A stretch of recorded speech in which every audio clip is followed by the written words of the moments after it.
ಕೆಲಸ ಸಿಗೋ ತನಕ ಪಿ ಯು ಸಿಗೆ ಹೋಗ್ತೀನಿ, ಅಜ್ಜಂಪುರ 6 ಕಿಲೋಮೀಟರ್ ಇತ್ತು, ಪಿ ಯು ಸಿಗೆ ಹೋಗ್ತೀನಿ ಅಂತ ಹೇಳಿದೆ. ಅವರು ಬೇಡ, ಕೆಲಸ ಸಿಗೋ ತನಕ ದನ ಕಾಯರು ಯಾರಿಲ್ಲ, ದನ ಕಾಯಿ ಅಲ್ಲಿ ತನಕವ ಅಂತ ದನ ಕಾಯಕ್ಕೆ ನನ್ನನ್ನು ಹಚ್ಚಿದ್ರು. ಒಳ್ಳೊಳ್ಳೆ ಬುಕ್ಗಳನ್ನ ಆಯ್ಕೆ ಮಾಡ್ಕೊಂತ ಇದ್ನಲ್ಲ, ಅವಾಗ ಅವರಿಗೆ ಗಮನಕ್ಕೆ ಬಂತು, ಏನು ಹಿಂಗೆ ಬರ್ತಾನೆ, ಒಂದು ಒಳ್ಳೊಳ್ಳೆ ಪುಸ್ತಕ ಆಯ್ಕೆ ಯಾರು ಮುಟ್ಟಿರಲ್ಲ ಅಂತ ಪುಸ್ತಕ ತಗೊಂಡು ಹೋಗ್ತಾನೆ, ಏನಿರ್ಬೋದು ಇವನು ಯಾರು ಅಂತ ಒಂದಿನ ಅಬ್ಸರ್ವ್ ಮಾಡಿ ಒಂದಿನ ಪರಿಚಯ ಮಾಡ್ಕೊಂಡ್ರು. ಯಾರು, ಎಲ್ಲಿಂದ ಬರ್ತೀಯಾ. ಈಗ ಶಿವರಾಮ್ ಕಾರಂತರ ಸಾಹಿತ್ಯ ಹೆಚ್ಚು ಪ್ರೇರಣೆ ಕೊಡ್ತು ಬದುಕಿಗೆ. ಆಮೇಲೆ ಕುವೆಂಪು ಸಾಹಿತ್ಯ ನನಗೆ ಈ ಪ್ರಕೃತಿ, ಈ ಕಲ್ಪನೆಗಳನ್ನ ಸೃಷ್ಟಿ ಮಾಡ್ತು ಮನಸ್ಸಿನಲ್ಲಿ. ಆಮೇಲೆ ಗೆಳೆಯ ಅಂತೇಳಿ ಒಂದು ಡೈಲಿ ಈವ್ನಿಂಗ್ ಪೇಪರ್ನ ಪ್ರಾರಂಭ ಮಾಡಿದೆ. ಸೋಷಿಯಲ್ ಒಂದೇ ಪಾಸ್ ಆಗಿದ್ದು, ಇನ್ನು 5 ಸಬ್ಜೆಕ್ಟ್ ಫೇಲ್ ಆದವು. ಅವಮಾನ ಆಯ್ತು ನನಗೆ ಅವಾಗ. ಇಲ್ಲ, ಈ ಫಸ್ಟ್ ಅಟೆಂಪ್ಟಲ್ಲೇ ಪಾಸ್ ಮಾಡ್ಕೋಬೇಕು. ನೆಗೆಟಿವ್ ಥಾಟ್ಸೇ ಕೃಷಿ ಬಗ್ಗೆ ವ್ಯಕ್ತವಾಗ್ತಾ ಇದ್ದು. ಸುಮಾರು 465 ದಿನ ಮನೆಗೆ ಒಳಗೆ ಹೋದವನು ಹೊರಗೆ ಬರಲಿಲ್ಲ. ವೀರಶೈವ ಮಠಗಳು ಅಂತೇಳಿ ಸುಮಾರು 1402 ಮಠಗಳು, 7000 ಮಠಗಳನ್ನ ಐಡೆಂಟಿಫೈ ಮಾಡಿದೆ.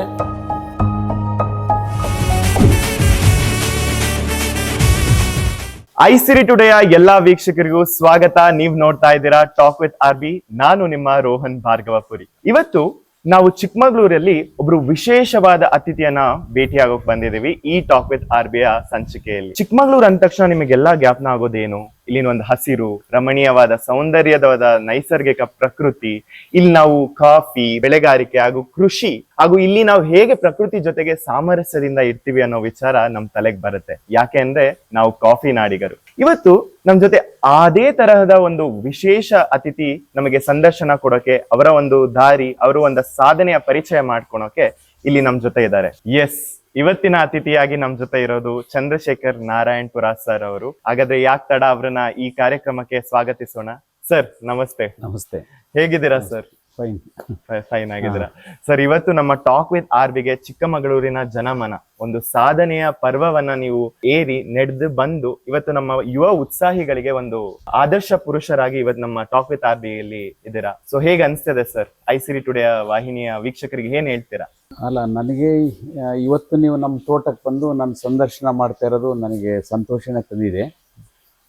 ಇವತ್ತು ಮಾಧ್ಯಮಗಳು ಈ ಪಾಸಿಟಿವ್ ಯೋಚನೆಗಳು ಏನಿದೆ ಅದನ್ನು ಹೆಚ್ಚು ಜನರಿಗೆ ಅರಿಬಿಡಬೇಕು. ಇವತ್ತು ಬೇರೆ ಬೇರೆ ಮಾಧ್ಯಮಗಳು ನಾವು ನೋಡ್ತಾ ಇದ್ದೀವಲ್ಲ, ಕೊಲೆ, ಸುಲಿಗೆ, ಈ ಕ್ರೈಮ್ಗೆ ಹೆಚ್ಚು ಆದ್ಯತೆ ಕೊಟ್ಟು ನಮ್ಮ ಮನಸ್ಸುಗಳನ್ನು ವಿಕಾರ ಮಾಡೋಂಥ ಸ್ಥಿತಿ ನಿರ್ಮಾಣ ಆಗ್ತಾ ಇದೆ ಇವತ್ತು.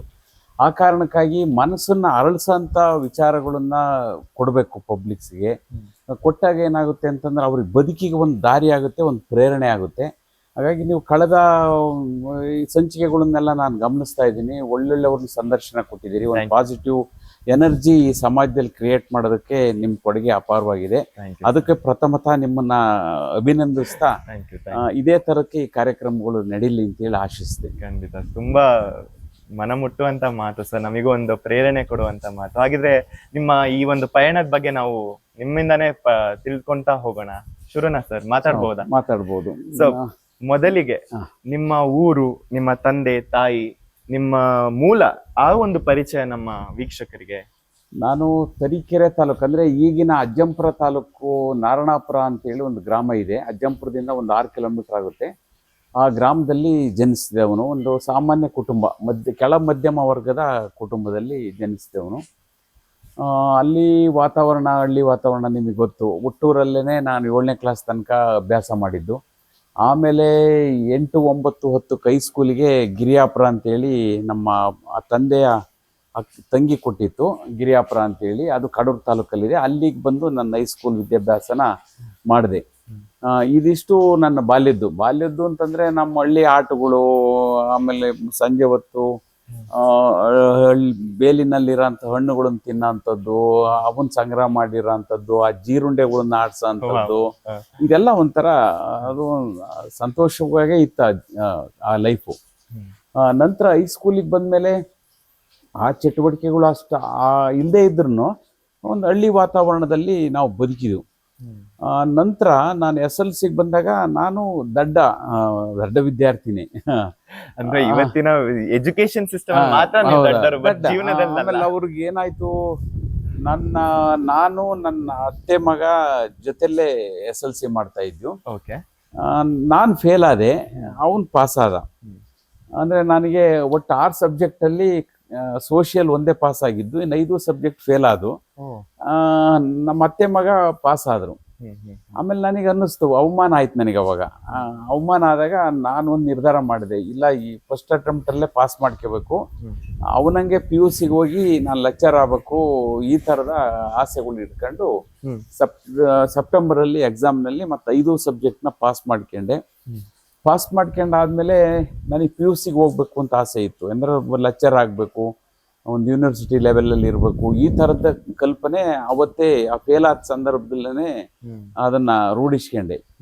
ಆಮೇಲೆ SLC ಪಾಸ್ ಆದಮೇಲೆ ನಮ್ಮ ಮನೆಯಲ್ಲಿ PUC ಓದಕ್ಕೆ ಕಳಿಸ್ಲಿಲ್ಲ. TCHಗೆ ಹೋಗು, 2 ವರ್ಷ TCH ಮಾಡ್ಕೊಂಡು ಬಂದಮೇಲೆ ನೀನು ಒಂದು ಸಂಬಳ ಕೆಲಸಕ್ಕೆ ಸೇರ್ತೀಯ, ದುಡಿಬಹುದು ಅಂತ TCHಗೆ ಕಳಿಸಿದ್ರು. ಮೈಸೂರಿಗೆ TCHಗೆ ಹೋದೆ. TCHಗೆ ಹೋಗಿ ಅಲ್ಲಿ ನಾನು ಅವರೇಜ್ ವಿದ್ಯಾರ್ಥಿ ಇದ್ದವನು, ಸೆಕೆಂಡ್ ಕ್ಲಾಸು ಫಸ್ಟ್ ಕ್ಲಾಸಲ್ಲಿ ನಾನು TCH ಪಾಸ್ ಮಾಡ್ಕೊಂಡೆ. ಆಮೇಲೆ ನಂತರ ಊರಿಗೆ ಬಂದೆ. ಕೆಲಸ ಸಿಗೋ ತನಕ PUCಗೆ ಹೋಗ್ತೀನಿ, ಅಜ್ಜಂಪುರ 6 ಕಿಲೋಮೀಟರ್ ಇತ್ತು, PUCಗೆ ಹೋಗ್ತೀನಿ ಅಂತ ಹೇಳಿದೆ. ಅವರು ಬೇಡ, ಕೆಲಸ ಸಿಗೋ ತನಕ ದನ ಕಾಯರು ಯಾರಿಲ್ಲ, ದನ ಕಾಯಿ ಅಲ್ಲಿ ತನಕವ ಅಂತ ದನ ಕಾಯಕ್ಕೆ ನನ್ನನ್ನು ಹಚ್ಚಿದ್ರು. ಅದು ನನ್ನ ಲೈಫಿನ ಟರ್ನಿಂಗ್ ಪಾಯಿಂಟು. ಆ ದನ ಕಾಯಕ್ಕೆ ನನ್ನನ್ನು ಹಚ್ಚಿದ್ದೆ ಟರ್ನಿಂಗ್ ಪಾಯಿಂಟು.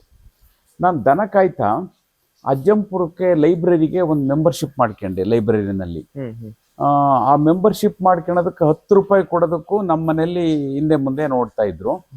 ಆಗ ನಾನೇನು ಮಾಡಿದೆ, ದನ ಕಾಯ್ತಾನೆ ಸ್ವಾಗೆ ಗರಿ, ತೆಂಗಿನ ಗರಿದು ಕಡ್ಡಿನ ಸಿಗದು ಒಂದೊಂದು ಶಿವುಡು ಮಾಡಿ 10 ಪೈಸಕ್ಕೆ ಒಂದು ಕಟ್ಟು ತಗೊಂಡವ್ರು. ಅವಾಗ ನಾನೊಂದು 100 ಕಟ್ಟನ್ನ ಮಾಡಿ ಅದನ್ನು ಮಾರಾಟ ಮಾಡಿ ಒಂದು 100 ರೂಪಾಯಿ 10 ರೂಪಾಯಿನ ಗಳಿಸ್ಕೊಂಡ್ಮೇಲೆ ಆಮೇಲೆ ಅದನ್ನು ತಗೊಂಡೋಗಿ ಅಜ್ಜಂಪುರದ ಲೈಬ್ರರಿ ಮೆಂಬರ್ಶಿಪ್ ಆಗಿ ದನ ಕಾಯ್ತಾ ಸಂಜೆ ಬಂದಮೇಲೆ 4 ಗಂಟೆಗೆ ದನದಿಂದ ಬಂದು ದನಗಳನ್ನೆಲ್ಲ ಕಟ್ಟಿ ಅವಕ್ಕೆ ಮೇವು ನೀರು ಮಾಡಿ ಹಗಲೂಟ ಅಂತೇಳಿ ನಾವು ಸಂಜೆನೆ ಊಟ ಮಾಡಿಬಿಡ್ತಿದ್ವು.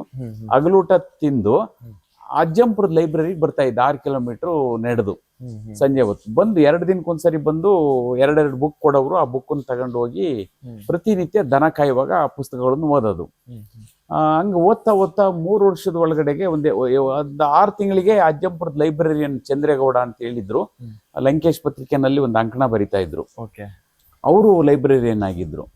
ಆಮೇಲೆ ನಾನು ಒಳ್ಳೊಳ್ಳೆ ಬುಕ್ಗಳನ್ನ ಆಯ್ಕೆ ಮಾಡ್ಕೊಂತ ಇದ್ನಲ್ಲ, ಅವಾಗ ಅವರಿಗೆ ಗಮನಕ್ಕೆ ಬಂತು, ಏನು ಹಿಂಗೆ ಬರ್ತಾನೆ ಒಂದು ಒಳ್ಳೊಳ್ಳೆ ಪುಸ್ತಕ ಆಯ್ಕೆ ಯಾರು ಮುಟ್ಟಿರಲ್ಲ ಅಂತ ಪುಸ್ತಕ ತಗೊಂತಾನೆ, ತಗೊಂಡು ಹೋಗ್ತಾನೆ, ಏನಿರ್ಬೋದು ಇವನ್ ಯಾರು ಅಂತ ಒಂದಿನ ಅಬ್ಸರ್ವ್ ಮಾಡಿ ಒಂದಿನ ಪರಿಚಯ ಮಾಡ್ಕೊಂಡ್ರು, ಯಾರು ಎಲ್ಲಿಂದ ಬರ್ತೀಯಾ ಎಲ್ಲ.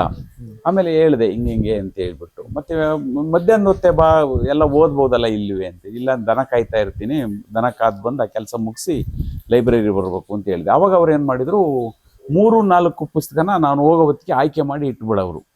ಆ 3-4 ಪುಸ್ತಕ ತಗೊಂಡು ಬಂದು 2 ದಿನ 3 ದಿನಕ್ಕೆ ಆ ಪುಸ್ತಕಗಳನ್ನು ಓದಿ ಮತ್ತೆ ಹಿಂಗೆ ಓದ್ತಾ ಒಂದು 3-4 ವರ್ಷದ ಹೊತ್ತಿಗೆ ನನಗೆ ಕೆಲಸನೂ ಸಿಗ್ಲಿಲ್ಲ. ಅಷ್ಟೊತ್ತಿಗೆ ಅಜ್ಜಂಪುರದ ಲೈಬ್ರರಿನಲ್ಲಿರೋಂಥ ಅಷ್ಟೂ ಗ್ರಂಥಗಳನ್ನ ಓದಿದೆ ನಾನು. ಓದಿದಾಗ ನನಗೆ ಶಿವರಾಮ್ ಕಾರಂತರ ಸಾಹಿತ್ಯ ಹೆಚ್ಚು ಪ್ರೇರಣೆ ಕೊಡ್ತು ಬದುಕಿಗೆ. ಆಮೇಲೆ ಕುವೆಂಪು ಸಾಹಿತ್ಯ ನನಗೆ ಪ್ರಕೃತಿ ಈ ಕಲ್ಪನೆಗಳನ್ನ ಸೃಷ್ಟಿ ಮಾಡ್ತು ಮನಸ್ಸಿನಲ್ಲಿ. ಆಗ ನನಗೆ ಶಿವರಾಮ್ ಕಾರಂತರ ಸಾಹಿತ್ಯ ಪ್ರೇರಣೆ ಕೊಟ್ಟಾಗ 3 ಕನಸುಗಳು ಕಂಡೆ ದನ ಕಾಯ್ಬೇಕಾರೆ. 1 ಪತ್ರಕರ್ತ ಆಗಬೇಕು, 2 ರಾಜ್ಯ ಮಟ್ಟದಲ್ಲಿ ನನ್ನ ಹೆಜ್ಜೆ ಗುರುತ ಉಳಿಸ್ಬೇಕು, 3ನೇದು ಮಲೆನಾಡಲ್ಲಿ ಒಂದು ಬದುಕು ಕಟ್ಕೋಬೇಕು ಅಂತ ಹೇಳಿ. ಆಗ ನಾನೇನ್ ಮಾಡಿದೆ, ಈ ಕನಸು ಕಂಡ್ರೆ ಆಗಲ್ಲ ಅಂತೇಳಿ ಅದಕ್ಕೆ ನನ್ನ ಮನೆಗೂ ಒಂದಿಷ್ಟು ಆರ್ಥಿಕವಾಗಿ ಮೂಲ ರೂಢಿಸ್ಬೇಕಿತ್ತಲ್ಲ. ಆ ದನ ಕಾಯ್ತಾ ಇದ್ದದ್ದು 6 ಎಕರೆ ಜಾಗ, ಅದು ದನನ ಮೇಯಿಸ್ತಾ ಇದ್ದದ್ದು. ಆ 6 ಎಕರೆನಲ್ಲಿ 3 ಎಕರೆನ ತೋಟ ಮಾಡಿದೆ. ತೋಟ ಮಾಡಿ ಆ ತೋಟ ಫಸ್ಲಿಗೆ ಬಂದ ತಕ್ಷಣನೇ ಇಲ್ಲಿಗೆ ಇನ್ನ ದುಡ್ಡಿನ ಇಲ್ಲಿಂದ ಸಿಗುತ್ತೆ ಮನೆಯವ್ರಿಗೆ, ನನ್ನ ಅವಶ್ಯಕತೆ ಇಲ್ಲ ಅಂದ್ಕೊಂಡು ಏನು ಮಾಡಿದೆ, ಅವ್ರಿಗೇನು ಹೇಳ್ದಂಗೆ 20 ರೂಪಾಯಿ ತಗೊಂಡು ಚಿಕ್ಕಮಗಳೂರಿಗೆ ಬಂದೆ. ತೋಟ ಫಸ್ಲಿಗೆ ಬಂದ್ಮೇಲೆ 20 ರೂಪಾಯಿ ಬಂದು ತಗೊಂಬಂದು ಚಿಕ್ಕಮಗಳೂರಿಗೆ ಬಂದ್ಮೇಲೆ ಮಲ್ನಾಡ್ ಸಂಗತಿನಲ್ಲಿ ಕೆಲ್ಸಕ್ಕೆ ಸೇರ್ಕೊಂಡೆ. ಹಾಗಾಗಿ ನಾನು ಊರಲ್ಲಿದ್ದಾಗಲೇ ಮಲ್ನಾಡ್ ಸಂಗತಿಗೆ ಅಂಕಣಗಳನ್ನು ಬರಿತಾ ಇದ್ದೆ. ಆ ವಿಶ್ವಾಸದಲ್ಲಿ ಅಲ್ಲೇನೆ ರಿಪೋರ್ಟರ್ ಆಗಿ ಸೇರ್ಕೊಂಡು 1 ವರ್ಷ ಮಲ್ನಾಡ್ ಸಂಗತಿನಲ್ಲಿ ಕೆಲಸ ಮಾಡಿ ಆಮೇಲೆ ಗೆಳೆಯ ಅಂತೇಳಿ ಒಂದು ಡೈಲಿ ಈವ್ನಿಂಗ್ ಪೇಪರ್ನ ಪ್ರಾರಂಭ ಮಾಡಿದೆ. ನೀವೇ? ನಾನೇನೆ ಸ್ವಂತನ. ಇದು ಯಾವ ಇಸ್ವಿಲಿ? 86, 87, 88ರಲ್ಲಿ 86ಕ್ಕೆ ಬಂದೆ ಚಿಕ್ಕಮಗಳೂರಿಗೆ. 87, 88, 86, 87 ಕೆಲಸ ಮಾಡಿದೆ. ಮತ್ತೆ 87, 88ಕ್ಕೆ ಸ್ವಂತ ಪೇಪರ್ ಪ್ರಾರಂಭ ಮಾಡಿದೆ. ಗೆಳೆಯ ಅಂತೇಳಿ ಒಂದು ಡೈಲಿ ಈವ್ನಿಂಗ್ ಪೇಪರ್ ಪ್ರಾರಂಭ ಮಾಡಿ ಪತ್ರಿಕೆನ ನಡೆಸ್ತಾ ಬಂದೆ. ಒಂದು 15 ವರ್ಷ ಪತ್ರಿಕೆನ ನಡೆಸಿದೆ. ನಡೆಸಿದ ಮೇಲೆ ಏನಾಯ್ತು ಅಂತಂದ್ರೆ, ಜಿಲ್ಲಾ ಒಕ್ಕಲಿಗರ ಕಲ್ಯಾಣ ಮಂಟಪ ಸಮುದಾಯ ಭವನ ಮಾಡಿದ್ರಲ್ಲ, ಅದರ ಉದ್ಘಾಟನೆಗೆ ಒಂದು ಬಾಗಿನ ಅಂತೇಳಿ ಒಂದು ಮ್ಯಾಗಝಿನ್ ತಂದ್ರು. ಜಯಪ್ಪ ಗೌಡ ಅಂತೇಳಿ ಮೈಸೂರು ಯೂನಿವರ್ಸಿಟಿನಲ್ಲಿ ಪ್ರೊಫೆಸರ್ ಇದ್ರು. ಅವ್ರ ಸಂಪಾದಕತ್ವದಲ್ಲಿ ಒಂದು ತಂದ್ರು. ಅದಕ್ಕೆ ನನಗೆ ಒಂದು ಸಬ್ಜೆಕ್ಟ್ ಕೊಟ್ಟರು, ಕರ್ನಾಟಕದ ವೀರಶೈವ ಮಠಗಳು ಕೊಡುಗೆ ಅಂತೇಳಿ ಒಂದು ಸಬ್ಜೆಕ್ಟ್ ಕೇಳಿದ್ರು ನನಗೆ. ಆಗ ನಾನು ಆ ಲೇಖನ ಬರೆಯುವಾಗ ಬೀದರಲ್ಲಿ ಏನಾಗಿದೆ, ಗುಲ್ಬರ್ಗದಲ್ಲಿ ಏನಾಗಿದೆ, ರಾಯಚೂರಲ್ಲಿ ಏನಾಗಿದೆ, ಈ ಥರಕ್ಕೆಲ್ಲದನ್ನು ನಾನು ಹುಡುಕ್ತಾ ಹೋದೆ. ಯಾರಿಗೂ ಗೊತ್ತಿಲ್ಲ, ಅದು ರೆಫರೆನ್ಸಿಗೆ ಆ ಥರದ ಮಾಹಿತಿನೇ ಇಲ್ಲ ಕರ್ನಾಟಕದಲ್ಲಿ. ಯಾವ್ಯಾವುದೋ ಒಂದು ದೊಡ್ಡ ದೊಡ್ಡ ಮಠಗಳದ್ದು ಮಾಹಿತಿ ಬಿಟ್ಟರೆ ಇನ್ನು ಸಣ್ಣ ಪುಟ್ಟ ಮಠಗಳದ್ದು, ಸಣ್ಣ ಹಳ್ಳಿನಲ್ಲಿ ಸೃಷ್ಟಿಯಾಗಿರೋ ಮಠಗಳ ಬಗ್ಗೆ ಒಂದು ಕಲ್ಪನೆನೇ ಇಲ್ಲ. ಆಗ ನನಗೆ ಡಾಕ್ಟರ್ ಚಿದಾನಂದ ಮೂರ್ತಿಯವರು ಒಂದು ಹೇಳಿದರು, ಇದನ್ನ 4-5 ಜನ ಯೂನಿವರ್ಸಿಟಿ ಪ್ರೊಫೆಸರ್ಸು ಈ ಕೆಲಸನ ಕೈಗೆ ತಗೊಂಡು ಇದು ದೊಡ್ಡ ಕೆಲಸ ಮಾಡೋಕ್ಕಾಗಲ್ಲ ಅಂತ ಕೈ ಬಿಟ್ರು. ಹಾಗಾಗಿ ಇದನ್ನ ಹೆಂಗ್ ಮಾಡ್ತೀಯಾ ಅಂತ ಹೇಳಿದ್ರು. ಇಲ್ಲ, ನಾನು ಮಠಗಳಿಗೆ ಹೋಗಿನೇ ಮಾಹಿತಿ ಕಲೆಕ್ಟ್ ಮಾಡ್ಕೊಂತೀನಿ ಅಂತ ಹೇಳಿದೆ. ಅದು ಅಷ್ಟು ಕಷ್ಟದ ಕೆಲಸ ಅಂತಂದ್ರು. ಆದ್ರೂ ಕಷ್ಟದ ಕೆಲಸ ಆದ್ರೂ ಪರವಾಗಿಲ್ಲ, ಇದೊಂದು ದೊಡ್ಡ ಕೆಲಸ, 2ನೇ ಕನಸು ಒಂದಿತ್ತಲ್ಲ ಅದನ್ನ ಈಡೇರಿಸ್ಕೊಂಡಂಗೆ ಆಗುತ್ತೆ ಅಂತೇಳಿ ಇದೊಂದು ದೊಡ್ಡ ಕೆಲಸ ಇದೆ, ನಾನು ಮಾಡ್ತೀನಿ ಅಂತ ಹೇಳಿದೆ. ಆಗ ಅವರು ಗೋರು ಚನ್ನಬಸಪ್ಪ ಅವರೆಲ್ಲ ಕೂತು ಒಂದು ಫ್ರೇಮ್ ರೆಡಿ ಮಾಡಿಕೊಟ್ರು. ಒಂದು ಮಠಕ್ಕೆ ಹೋದ್ರೆ ಏನು ಕೇಳಬೇಕು, ಏನು ಮಾಹಿತಿ ತಗೋಬೇಕು. ಯಾಕೆಂತಂದ್ರೆ ಒಂದು ಮಠಕ್ಕೆ ಹೋಗಿ ಕುತ್ಕೊಂಡ ತಕ್ಷಣ 1 ದಿನ 2 ದಿನ ಆಗಿ ಹೋಗ್ಬಿಡುತ್ತೆ. ನೀನು 1 ದಿನ 2 ದಿನ ಒಂದೊಂದು ಮಠದಲ್ಲೇ ನೀನು ಕಾಲ ಕಳೀತಾ ಹೋದ್ರೆ ಇಡೀ ಕರ್ನಾಟಕದ ಮಾಡೋದು ಕಷ್ಟವಾಗುತ್ತೆ. ಕೇಳೋಂಥದ್ದು ಒಂದು 10 ಪ್ರಶ್ನೆಗಳು, 10 ಪ್ರಶ್ನೆಗೆ ಪೂರಕವಾದಂಥ ಉತ್ತರಗಳು ಬಂದಾಗ ಅದನ್ನು ದಾಖಲೆ ಮಾಡ್ಕೊಳ್ಳೋಂಥದ್ದು. ಮಠದಲ್ಲಿ ಏನಾದರೂ ಐತಿಹ್ಯಗಳಿದ್ರೆ ಐತಿಹ್ಯಗಳನ್ನ ದಾಖಲೆ ಮಾಡ್ಕೊಳ್ಳೋಂಥದ್ದು. ಒಂದು ಫ್ರೇಮ್ನ ರೆಡಿ ಮಾಡಿಕೊಟ್ರು ಅವರು ಚಿದಾನಂದ ಮೂರ್ತಿ. ಆ ಫ್ರೇಮ್ ಒಳಗಡೆನೆ ನಾನು ಮಠಕ್ಕೆ ಹೋಗಿ ಒಂದು ದಿನಕ್ಕೆ 3-4 ಮಠಗಳನ್ನ ನಾನು ಸರ್ವೆ ಮಾಡ್ತಾ ಹೋದೆ. ಆ ಕೆಲಸ ಸುಮಾರು ಒಂದು 485 ದಿನದಲ್ಲಿ 5 ವರ್ಷದ ಅವಧಿನಲ್ಲಿ ಕರ್ನಾಟಕದ ಸುಮಾರು 24,000 ಹಳ್ಳಿಗಳಿಗೆ ಭೇಟಿ ಕೊಟ್ಟು ಅಲ್ಲಿ ಆ ಮಾಹಿತಿನ ತಗೊಂಡು ಬಂದೆ. ಸೊ ಹಾಗಾಗಿ ನೀವು ನಿಮ್ಮ ಶಾಲಾ ದಿನದಲ್ಲಿ ಯಾವುದು ಒಂದು ಸೋಲನ್ನ, ಒಂದು ಫೇಲ್ ಇಂದ ಕಂಡಿದ್ರಿ, ಅಲ್ಲಿಂದ ನೀವು ಸಾಹಿತ್ಯ ಆಸಕ್ತರಾದ್ರಿ, ಅಧ್ಯಯನಶೀಲರಾದ್ರಿ. ಹಾಗೆ ನೀವು ಊರಿಂದ ನೀವೇನು ಒಂದು ಸಂಕಲ್ಪ, 3 ಆಸೆ ದನ ಕಾಯೋ ದಿನಗಳಲ್ಲಿ ಕಂಡಿದ್ರಿ ಅಂದ್ರೆ ಇಲ್ಲೊಂದು ಜೀವನ ಮಲೆನಾಡಲ್ಲಿ ರೂಪಿಸ್ಕೋಬೇಕು, ನಾನು ರಾಜ್ಯ ಮಟ್ಟದಲ್ಲಿ ಮಾಡ್ಬೇಕು, ಮತ್ತೆ ಇನ್ನೊಂದು ಪತ್ರಿಕೆ ಮಾಡ್ಬೇಕು ಅನ್ನೋದಕ್ಕೆ ನೀವು ನಿಧಾನವಾಗಿ ಒಂದೊಂದು ಹೆಜ್ಜೆ ಹಾಕ್ತಾ ಹೋದ್ರಿ. ಸೊ ಗೋರು ಚನ್ನಬಸಪ್ಪ ಅವರ ಇದು ಸಂಪರ್ಕ ಇರ್ಲಿ, ಮಠಗಳ ಇದಕ್ಕೂ ಇಳಿದ್ರಿ, ಅಂದ್ರೆ ಪತ್ರಿಕೋದ್ಯಮ ನಿಮ್ಮನ್ನ ಅಲ್ಲಿಂದ ತಂತು. ಆಮೇಲೆ ನನಗೆ ಅದೇನಾಯ್ತು, 24,000 ಹಳ್ಳಿಗಳು ನೋಡ್ತಾ ಇದ್ನಲ್ಲ, ಅವಾಗ ಪ್ರತಿ ಹಳ್ಳಿನಲ್ಲಿ ನೈಟು ಪ್ರತಿ ಹಳ್ಳಿನಲ್ಲಿ ಒಂದು ಮಠದಲ್ಲಿ ಉಳಿತಾ ಇದ್ದೆ. ಅಲ್ಲಿ ಉಳಿಯುವಾಗ ಕೆಲವರು ರೈತರ ಮಕ್ಕಳುಗಳು ಅಲ್ಲಿ ಮಲಗಕ್ಕೆ ಬರೋರು. ಅದು ಉತ್ತರ ಕರ್ನಾಟಕದಲ್ಲಿ ಅದೊಂದು ಅದೊಂದು ಸಂಪ್ರದಾಯನೇ ಅದು. ಅಲ್ಲೊಂದು ತಂಪು. ಈ ಮಠ ಮಂದಿರಗಳು ನಮ್ಮ ಉತ್ತರ ಕರ್ನಾಟಕ ಗ್ರಾಮೀಣ ಭಾಗದಲ್ಲಿ ಒಂದು ಕೇಂದ್ರವಾಗಿ, ಶಕ್ತಿ ಕೇಂದ್ರವಾಗಿ ಇದ್ದು, ಹಾಗಾಗಿ ಅಲ್ಲಿಗೆ ಬರೋರು. ಅವಾಗ ಅವ್ರ ಹತ್ರ ರಾತ್ರಿ ನಾನು ಮಾತಾಡುವಾಗ ಕೃಷಿಕರಿಗೆ ಯಾರಿಗೂ ಕೃಷಿ ಬೇಡ ಅಂತ ಅನ್ಸೋದು, ರೈತರ ಮಕ್ಕಳಿಗೆ ಕೃಷಿ ಮುಂದೆ ನಮಗೆ ಬೇಡ ಅಂತ ಅನಿಸಿತ್ತು. ಅವ್ರಿಗೆ ಅದ್ರ ಬಗ್ಗೆ ಕಲ್ಪನೆನೇ ಇರಲಿಲ್ಲ. ಆಗ ನಾನು ಒಂದು ಆಲೋಚನೆ ಮಾಡ್ತಾ ಇದ್ದೆ, ಒಟ್ಟು ಇಡೀ ಕರ್ನಾಟಕ ನಾನು ಸುತ್ತಿದಾಗ ನೆಗೆಟಿವ್ ಪಾಯಿಂಟ್ಸ್ ಬಗ್ಗೆನೇ, ನೆಗೆಟಿವ್ ಥಾಟ್ಸೇ ಕೃಷಿ ಬಗ್ಗೆ ವ್ಯಕ್ತವಾಗ್ತಾ ಇದ್ದು. ಹಾಗಾಗಿ ಆ ನಕಾರಾತ್ಮಕ ಭಾವನೆಗಳನ್ನ ಹೋಗ್ಲಾಡಿಸ್ಬೇಕು, ಮತ್ತು ಕೃಷಿ ಉಳಿಬೇಕು, ಹಳ್ಳಿಗಳು ಉಳಿಬೇಕು, ರೈತರ ಬದುಕು ಹಸನಾಗಬೇಕು, ಈ ಥರದ್ದು ಏನು ಮಾಡ್ಬೋದು ಅಂತ ಒಂದು ಆಲೋಚನೆ ಮಾಡ್ಕೊಂಡು ಬರ್ತಾ ಇದ್ದೆ. ಆಮೇಲೆ ಅದ್ರ ಬಗ್ಗೆ ನನಗೆ ಹೆಚ್ಚು ಯೋಚನೆ ಮಾಡೋಕ್ಕೆ ಅವಕಾಶ ಇರಲಿಲ್ಲ ಆ ಸಂದರ್ಭದಲ್ಲಿ. ಪತ್ರಿಕೆ ಮತ್ತು ಈ ಕೆಲಸ 2 ಕೆಲಸದಿಂದ ಅದನ್ನು ಯೋಚನೆ ಮಾಡೋಕ್ಕಾಗಿರಲಿಲ್ಲ ಆಳವಾಗಿ. ಆಮೇಲೆ ನಾನು ಪತ್ರಿಕೆ ಇದ್ದಾಗಲೇ ಅದು ಬರವಣಿಗೆ ಕೂತೆ. ಸರ್ವೆ ವರ್ಕ್ ಎಲ್ಲ ಮುಗಿದ್ಮೇಲೆ ಬರವಣಿಗೆ ಕೂತ್ಕೊಂಡಾಗ ಪೇಪರ್ ಭಾರಿ ಡಿಸ್ಟರ್ಬ್ ಆಯಿತು. ಪೇಪರ್ ಡಿಸ್ಟರ್ಬ್ ಆಗಿ ನಾನು 1 ವರ್ಷ ಆದ್ರೂ 1-2 ಪೇಜನ್ನು ಬರೆಯೋಕ್ಕಾಗಲಿಲ್ಲ. ಹಾಗಾಗಿ ಸುಮಾರು 1,000 ಪುಟನ ಮತ್ತೆ ಹೇಗೆ ಬರೆಯೋದು ಅನ್ನೋದು ಒಂದು ಆಲೋಚನೆ ಬಂದಾಗ, ಹೀಗೆ ಇದ್ರೆ ಹೆಂಗ್ ಮಾಡೋದು ಅನ್ನೋದು ಒಂದು ಪ್ರಶ್ನೆ ಬಂತು. ಅವಾಗ ಚಿದಾನಂದ ಮೂರ್ತಿ, ಡಾಕ್ಟರ್ MM ಕಲಬುರ್ಗಿ ಅವರೆಲ್ಲ ನನಗೆ ಬೈದರು, ಪತ್ರಿಕೆ ತಗೊಂಡು ಏನ್ ಮಾಡ್ತೀಯಾ? ಗೋರು ಚನ್ನಬಸಪ್ಪ ಸ್ಟ್ರೈಟ್ ಆಗಿ ಹೇಳೇ ಬಿಟ್ರು, ಯಾಕೆಂದ್ರೆ ಇದೊಂದು ಲೈಫ್ ಅಚೀವ್ಮೆಂಟು, ಇದೊಂದು ದೊಡ್ಡ ಕೆಲಸ ಯಾರು ಮಾಡಿಲ್ಲ, ಹಾಗಾಗಿ ನೀನ್ ಪತ್ರಿಕೆ ಇಟ್ಕೊಂಡು ಎಂತ ಮಾಡ್ತೀಯ ಕೆಲಸನ, ಪತ್ರಿಕೆ ನಿಲ್ಲಿಸ್ಬಿಡು ಅಂತ ಹೇಳಿದ್ರು. ಹಾಗಾಗಿ ಚಿದಾನಂದ ಮೂರ್ತಿನೂ ಅದೇ ಸಲಹೆ ಕೊಟ್ಟರು, MM ಕಲಬುರ್ಗಿನೂ ಬೈದೇ ಹೇಳಿದ್ರು ನನಗೆ. ಅದೆಂಥದ್ದು ಪತ್ರಿಕೆ ಇಟ್ಕೊಂಡೆ ಅಂತ ಮಾಡ್ತೀಯ, ನಿಲ್ಲಿಸು ಮೊದಲು ಬರಿ ಅಂತೇಳಿ. ಆಗ ನಾನೇನು ಮಾಡಿದೆ, ಬರವಣಿಗೆ ಕೂತೆ, ಪತ್ರಿಕೆ ಸ್ಟಾಪ್ ಮಾಡಿದೆ. ಒಂದು ಪ್ರಕಟಣೆ ಕೊಟ್ಟು, ನಾನು ಈ ಕಾರಣಕ್ಕಾಗಿ ಪತ್ರಿಕೆ ನಿಲ್ಲಿಸ್ತಾ ಇದ್ದೀನಿ ಪ್ರಕಟಣೆಗೆ, ಮುಂದಿನ ದಿನಗಳಲ್ಲಿ ನಾನು ಪ್ರಕಟಣೆ ಮಾಡೋಕ್ಕೆ ಅವಕಾಶ ಸಂದರ್ಭ ಸಿಕ್ಕಿದ್ರೆ ಮಾಡ್ತೀನಿ, ಇಲ್ಲಾಂದ್ರೆ ಇಲ್ಲ ಅಂತ ಹೇಳ್ಬಿಟ್ಟು ಒಂದು ಪ್ರಕಟಣೆ ಕೊಟ್ಟು ಪತ್ರಿಕೆ ನಿಲ್ಲಿಸಿ ಬರವಣಿಗೆ ಕೂತೆ. ಸುಮಾರು 465 ದಿನ ಮನೆಗೆ ಒಳಗೆ ಹೋದವನು ಹೊರಗೆ ಬರಲಿಲ್ಲ. 465 ಜಾಸ್ತಿ. ಒಬ್ರು ಕಂಪ್ಯೂಟರ್ ಆಪರೇಟರ್ನ ನಮ್ಮನೆಯಲ್ಲೇ ಇರಬೇಕು ಅಂತೇಳಿ ಹೇಳಿ ಅವ್ರನ್ನ ಅಪಾಯಿಂಟ್ಮೆಂಟ್ ಮಾಡ್ಕೊಂಡು ಅವರು ನಮ್ಮನೆಯಲ್ಲೇ ವಾಸ ಮಾಡೋರು, ನಮ್ಮನೆಯಲ್ಲೇ ಊಟ ಮಲಗೋದು ಎಲ್ಲದು ನಮ್ಮನೆಯಲ್ಲೇ ಮಾಡ್ತಾಯಿದ್ರು. ಹಾಗಾಗಿ ನಾನು ಪ್ರತಿದಿನ ನೈಟು ಪಾಯಿಂಟ್ಸ್ ತಂದಿದ್ನೆಲ್ಲ ಅದನ್ನೆಲ್ಲ ಪಾಯಿಂಟ್ ರೆಡಿ ಮಾಡ್ಕೊಳ್ಳೋದು, ಬೆಳಿಗ್ಗೆ 7:30 ಡಿಕ್ಟೇಷನ್ ಸ್ಟಾರ್ಟ್ ಮಾಡೋದು, ಮತ್ತೆ 3 ಗಂಟೆ ಮೇಲೆ ಕರೆಕ್ಷನ್ಸ್ ಆಗೋದು, ಮತ್ತೆ ರಾತ್ರಿ ಎಲ್ಲ ಬರೆಯೋದು. ಈಗ ನಿದ್ದೆನೂ ಇಲ್ದಲೆ ಊಟನೂ ಇಲ್ದಲೆ. ನಿಮ್ಮ ವಯಸ್ಸು ಎಷ್ಟು? ಅವಾಗ ನನಗೆ 32-33 ವರ್ಷ, 35 ವರ್ಷ ಆಗಿತ್ತು ಅಷ್ಟೊತ್ತಿಗೆ. ಆಮೇಲೆ ನಾನೇನು ಮಾಡಿದೆ, ಅಷ್ಟು ಕೆಲಸ ಮಾಡಿ ಮುಗಿಸ್ಬಿಡೋಣ ಅಂತ ಹೇಳ್ಬಿಟ್ಟು ಸೀರಿಯಸ್ ಆಗಿ ಕೂತು ಮಾಡಿದ್ದು 465 ದಿನ ಏನು ಕೂತೆ. ಅವಾಗ ಇದರದ್ದು DTP ಸ್ಕ್ರಿಪ್ಟ್ ರೆಡಿ ಆಯಿತು. ರೆಡಿ ಆದಮೇಲೆ ನಾನು ಅವಾಗ ಹೊರಗೆ ಬಂದೆ, ಇದನ್ನು ಪ್ರಕಟಣೆ ಮುಂದಿನ ಅಂತ ಪ್ರಕಟಣೆ. ಆಮೇಲೆ ಅವತ್ತು ನನ್ನ ಹತ್ರ ಹಣನೂ ಇರಲಿಲ್ಲ, ಮುಂದೆ 6-7 ಲಕ್ಷ ರೂಪಾಯಿ ದುಡ್ಡು ಬೇಕಿತ್ತು ಪ್ರಕಟಣೆಗೆ. ಇದೇ ಪುಸ್ತಕ, ಇದೇ ಬುಕ್. ಇದು ಕರ್ನಾಟಕದ ವೀರಶೈವ ಮಠಗಳು ಅಂತೇಳಿ ಸುಮಾರು 1402 ಮಠಗಳು, 7,000 ಮಠಗಳನ್ನ ಐಡೆಂಟಿಫೈ ಮಾಡಿದೆ. ಅದರಲ್ಲಿ 5,800 ಚಿಲ್ಲರೆ ಮಠಗಳು ಅಸ್ತಿತ್ವದಲ್ಲಿದೆ ಅಂತ ಗೊತ್ತಾಯಿತು. ಮತ್ತೆ ಅದರಲ್ಲಿ ಎಕ್ಸಿಸ್ಟಿಂಗ್ ಇರೋಂಥ ಮಠಗಳನ್ನ ಐಡೆಂಟಿಫೈ ಮಾಡಿ ಅಷ್ಟನ್ನು ವಿಂಗಡಿಸಿ ಗುರುವರ್ಗ ಮತ್ತು ಶಿಷ್ಯವರ್ಗದ ಮಠಗಳು, ವಿರಕ್ತ ಸಂಪ್ರದಾಯದ ಮಠಗಳು ಮತ್ತು ಪಂಚಪೀಠಗಳ ಮಠಗಳು, ಇವೆಲ್ಲವನ್ನು ಡಿವೈಡ್ ಮಾಡಿದ್ವಿ. ವೀರಶೈವ ಧರ್ಮ ಇದನ್ನೇ ಮಾಡೋದಾದ್ರೆ ಒಂದು ಎಪಿಸೋಡ್ ಮಾಡ್ಬೋದು ನಾಳಿಕೆ, ಅಷ್ಟು ಮೆಟೀರಿಯಲ್ ಇದರಲ್ಲಿದೆ. ಹಾಗಾಗಿ ಇದನ್ನ ಮಠಗಳಿಂದ ಇದನ್ನ ತಂದ್ಮೇಲೆ ಒಟ್ಟು ವೀರಶೈವ ಧರ್ಮದ ಮೇಲೆ ಒಂದು ಎಲ್ಲೆಲ್ಲಿ ಸ್ಥಾಪನೆ ಆಗಿದೆ ಮಠಗಳು, ಮಠಾಧೀಶರ ಸಂಖ್ಯೆ ಎಷ್ಟು, ಅದರ ಟೋಟಲ್ ಇದು ಫಿಗರ್ ಸಿಕ್ತು ನಮಗೆ. ಆಗ ವೀರಶೈವ ಮಹಾಸಭಾದವ್ರು ಏನು ಮಾಡಿದ್ರು ಅಂದರೆ, ಎಲ್ಲ ಮಠಾಧೀಶರದ್ದು ಒಂದು ಸಭೆಯನ್ನು ಮಾಡಿ ವೀರಶೈವ ಧರ್ಮದ ಪುನರುದ್ಧಾನಕ್ಕೆ ಏನು ಮಾಡ್ಬೋದು ಅನ್ನೋದ್ರ ಬಗ್ಗೆ ಒಂದು ಚರ್ಚೆ ಇಟ್ಕೊಂಡ್ರೆ ಎಲ್ಲ ಮಠಾಧೀಶರುಗಳನ್ನ ಕೂಡಲ ಸಂಗಮದಲ್ಲಿ ಸೇರಿಸಿದ್ರು. ಅಲ್ಲಿ ತನಕ ಅವ್ರಿಗೂ ಗೊತ್ತಿರಲಿಲ್ಲ ಈ ವಿಚಾರ. ಹೌದೌದು, ನನ್ನ ಇದ್ರ ಮೇಲೆ. ಆಮೇಲೆ ಇಲ್ಲಿ ಗದಗದವರು ವೀರಶೈವ ವಿಶ್ವಕೋಶ ಅಂತ ಮಾಡಕ್ ಹೊರಟಿದ್ರು. ಅವರು ಸುಮಾರು ಒಂದು 12 ಜನ PhD ಡಾಕ್ಟರೇಟ್ ಆಗಿರೋಂಥ ಒಬ್ರು ಸ್ಕಾಲರ್ಸ್ಗಳನ್ನ, ಲೆಕ್ಚರ್ಸ್ಗಳನ್ನ ಒಂದು ಸಂಪಾದಕತ್ವ ಮಾಡಕ್ ಹೊರಟು ಅವ್ರಿಗೆ ಮಾಡೋಕ್ಕಾಗ್ದಲೇ ಕೈ ಬಿಟ್ರು. ಅಷ್ಟು ಜನ ದುಡ್ಡಿತ್ತು ಅವ್ರ ಹತ್ರ, ಜನ ಇದ್ರು, ಮಾಡೋಕ್ಕಾಗಲಿಲ್ಲ.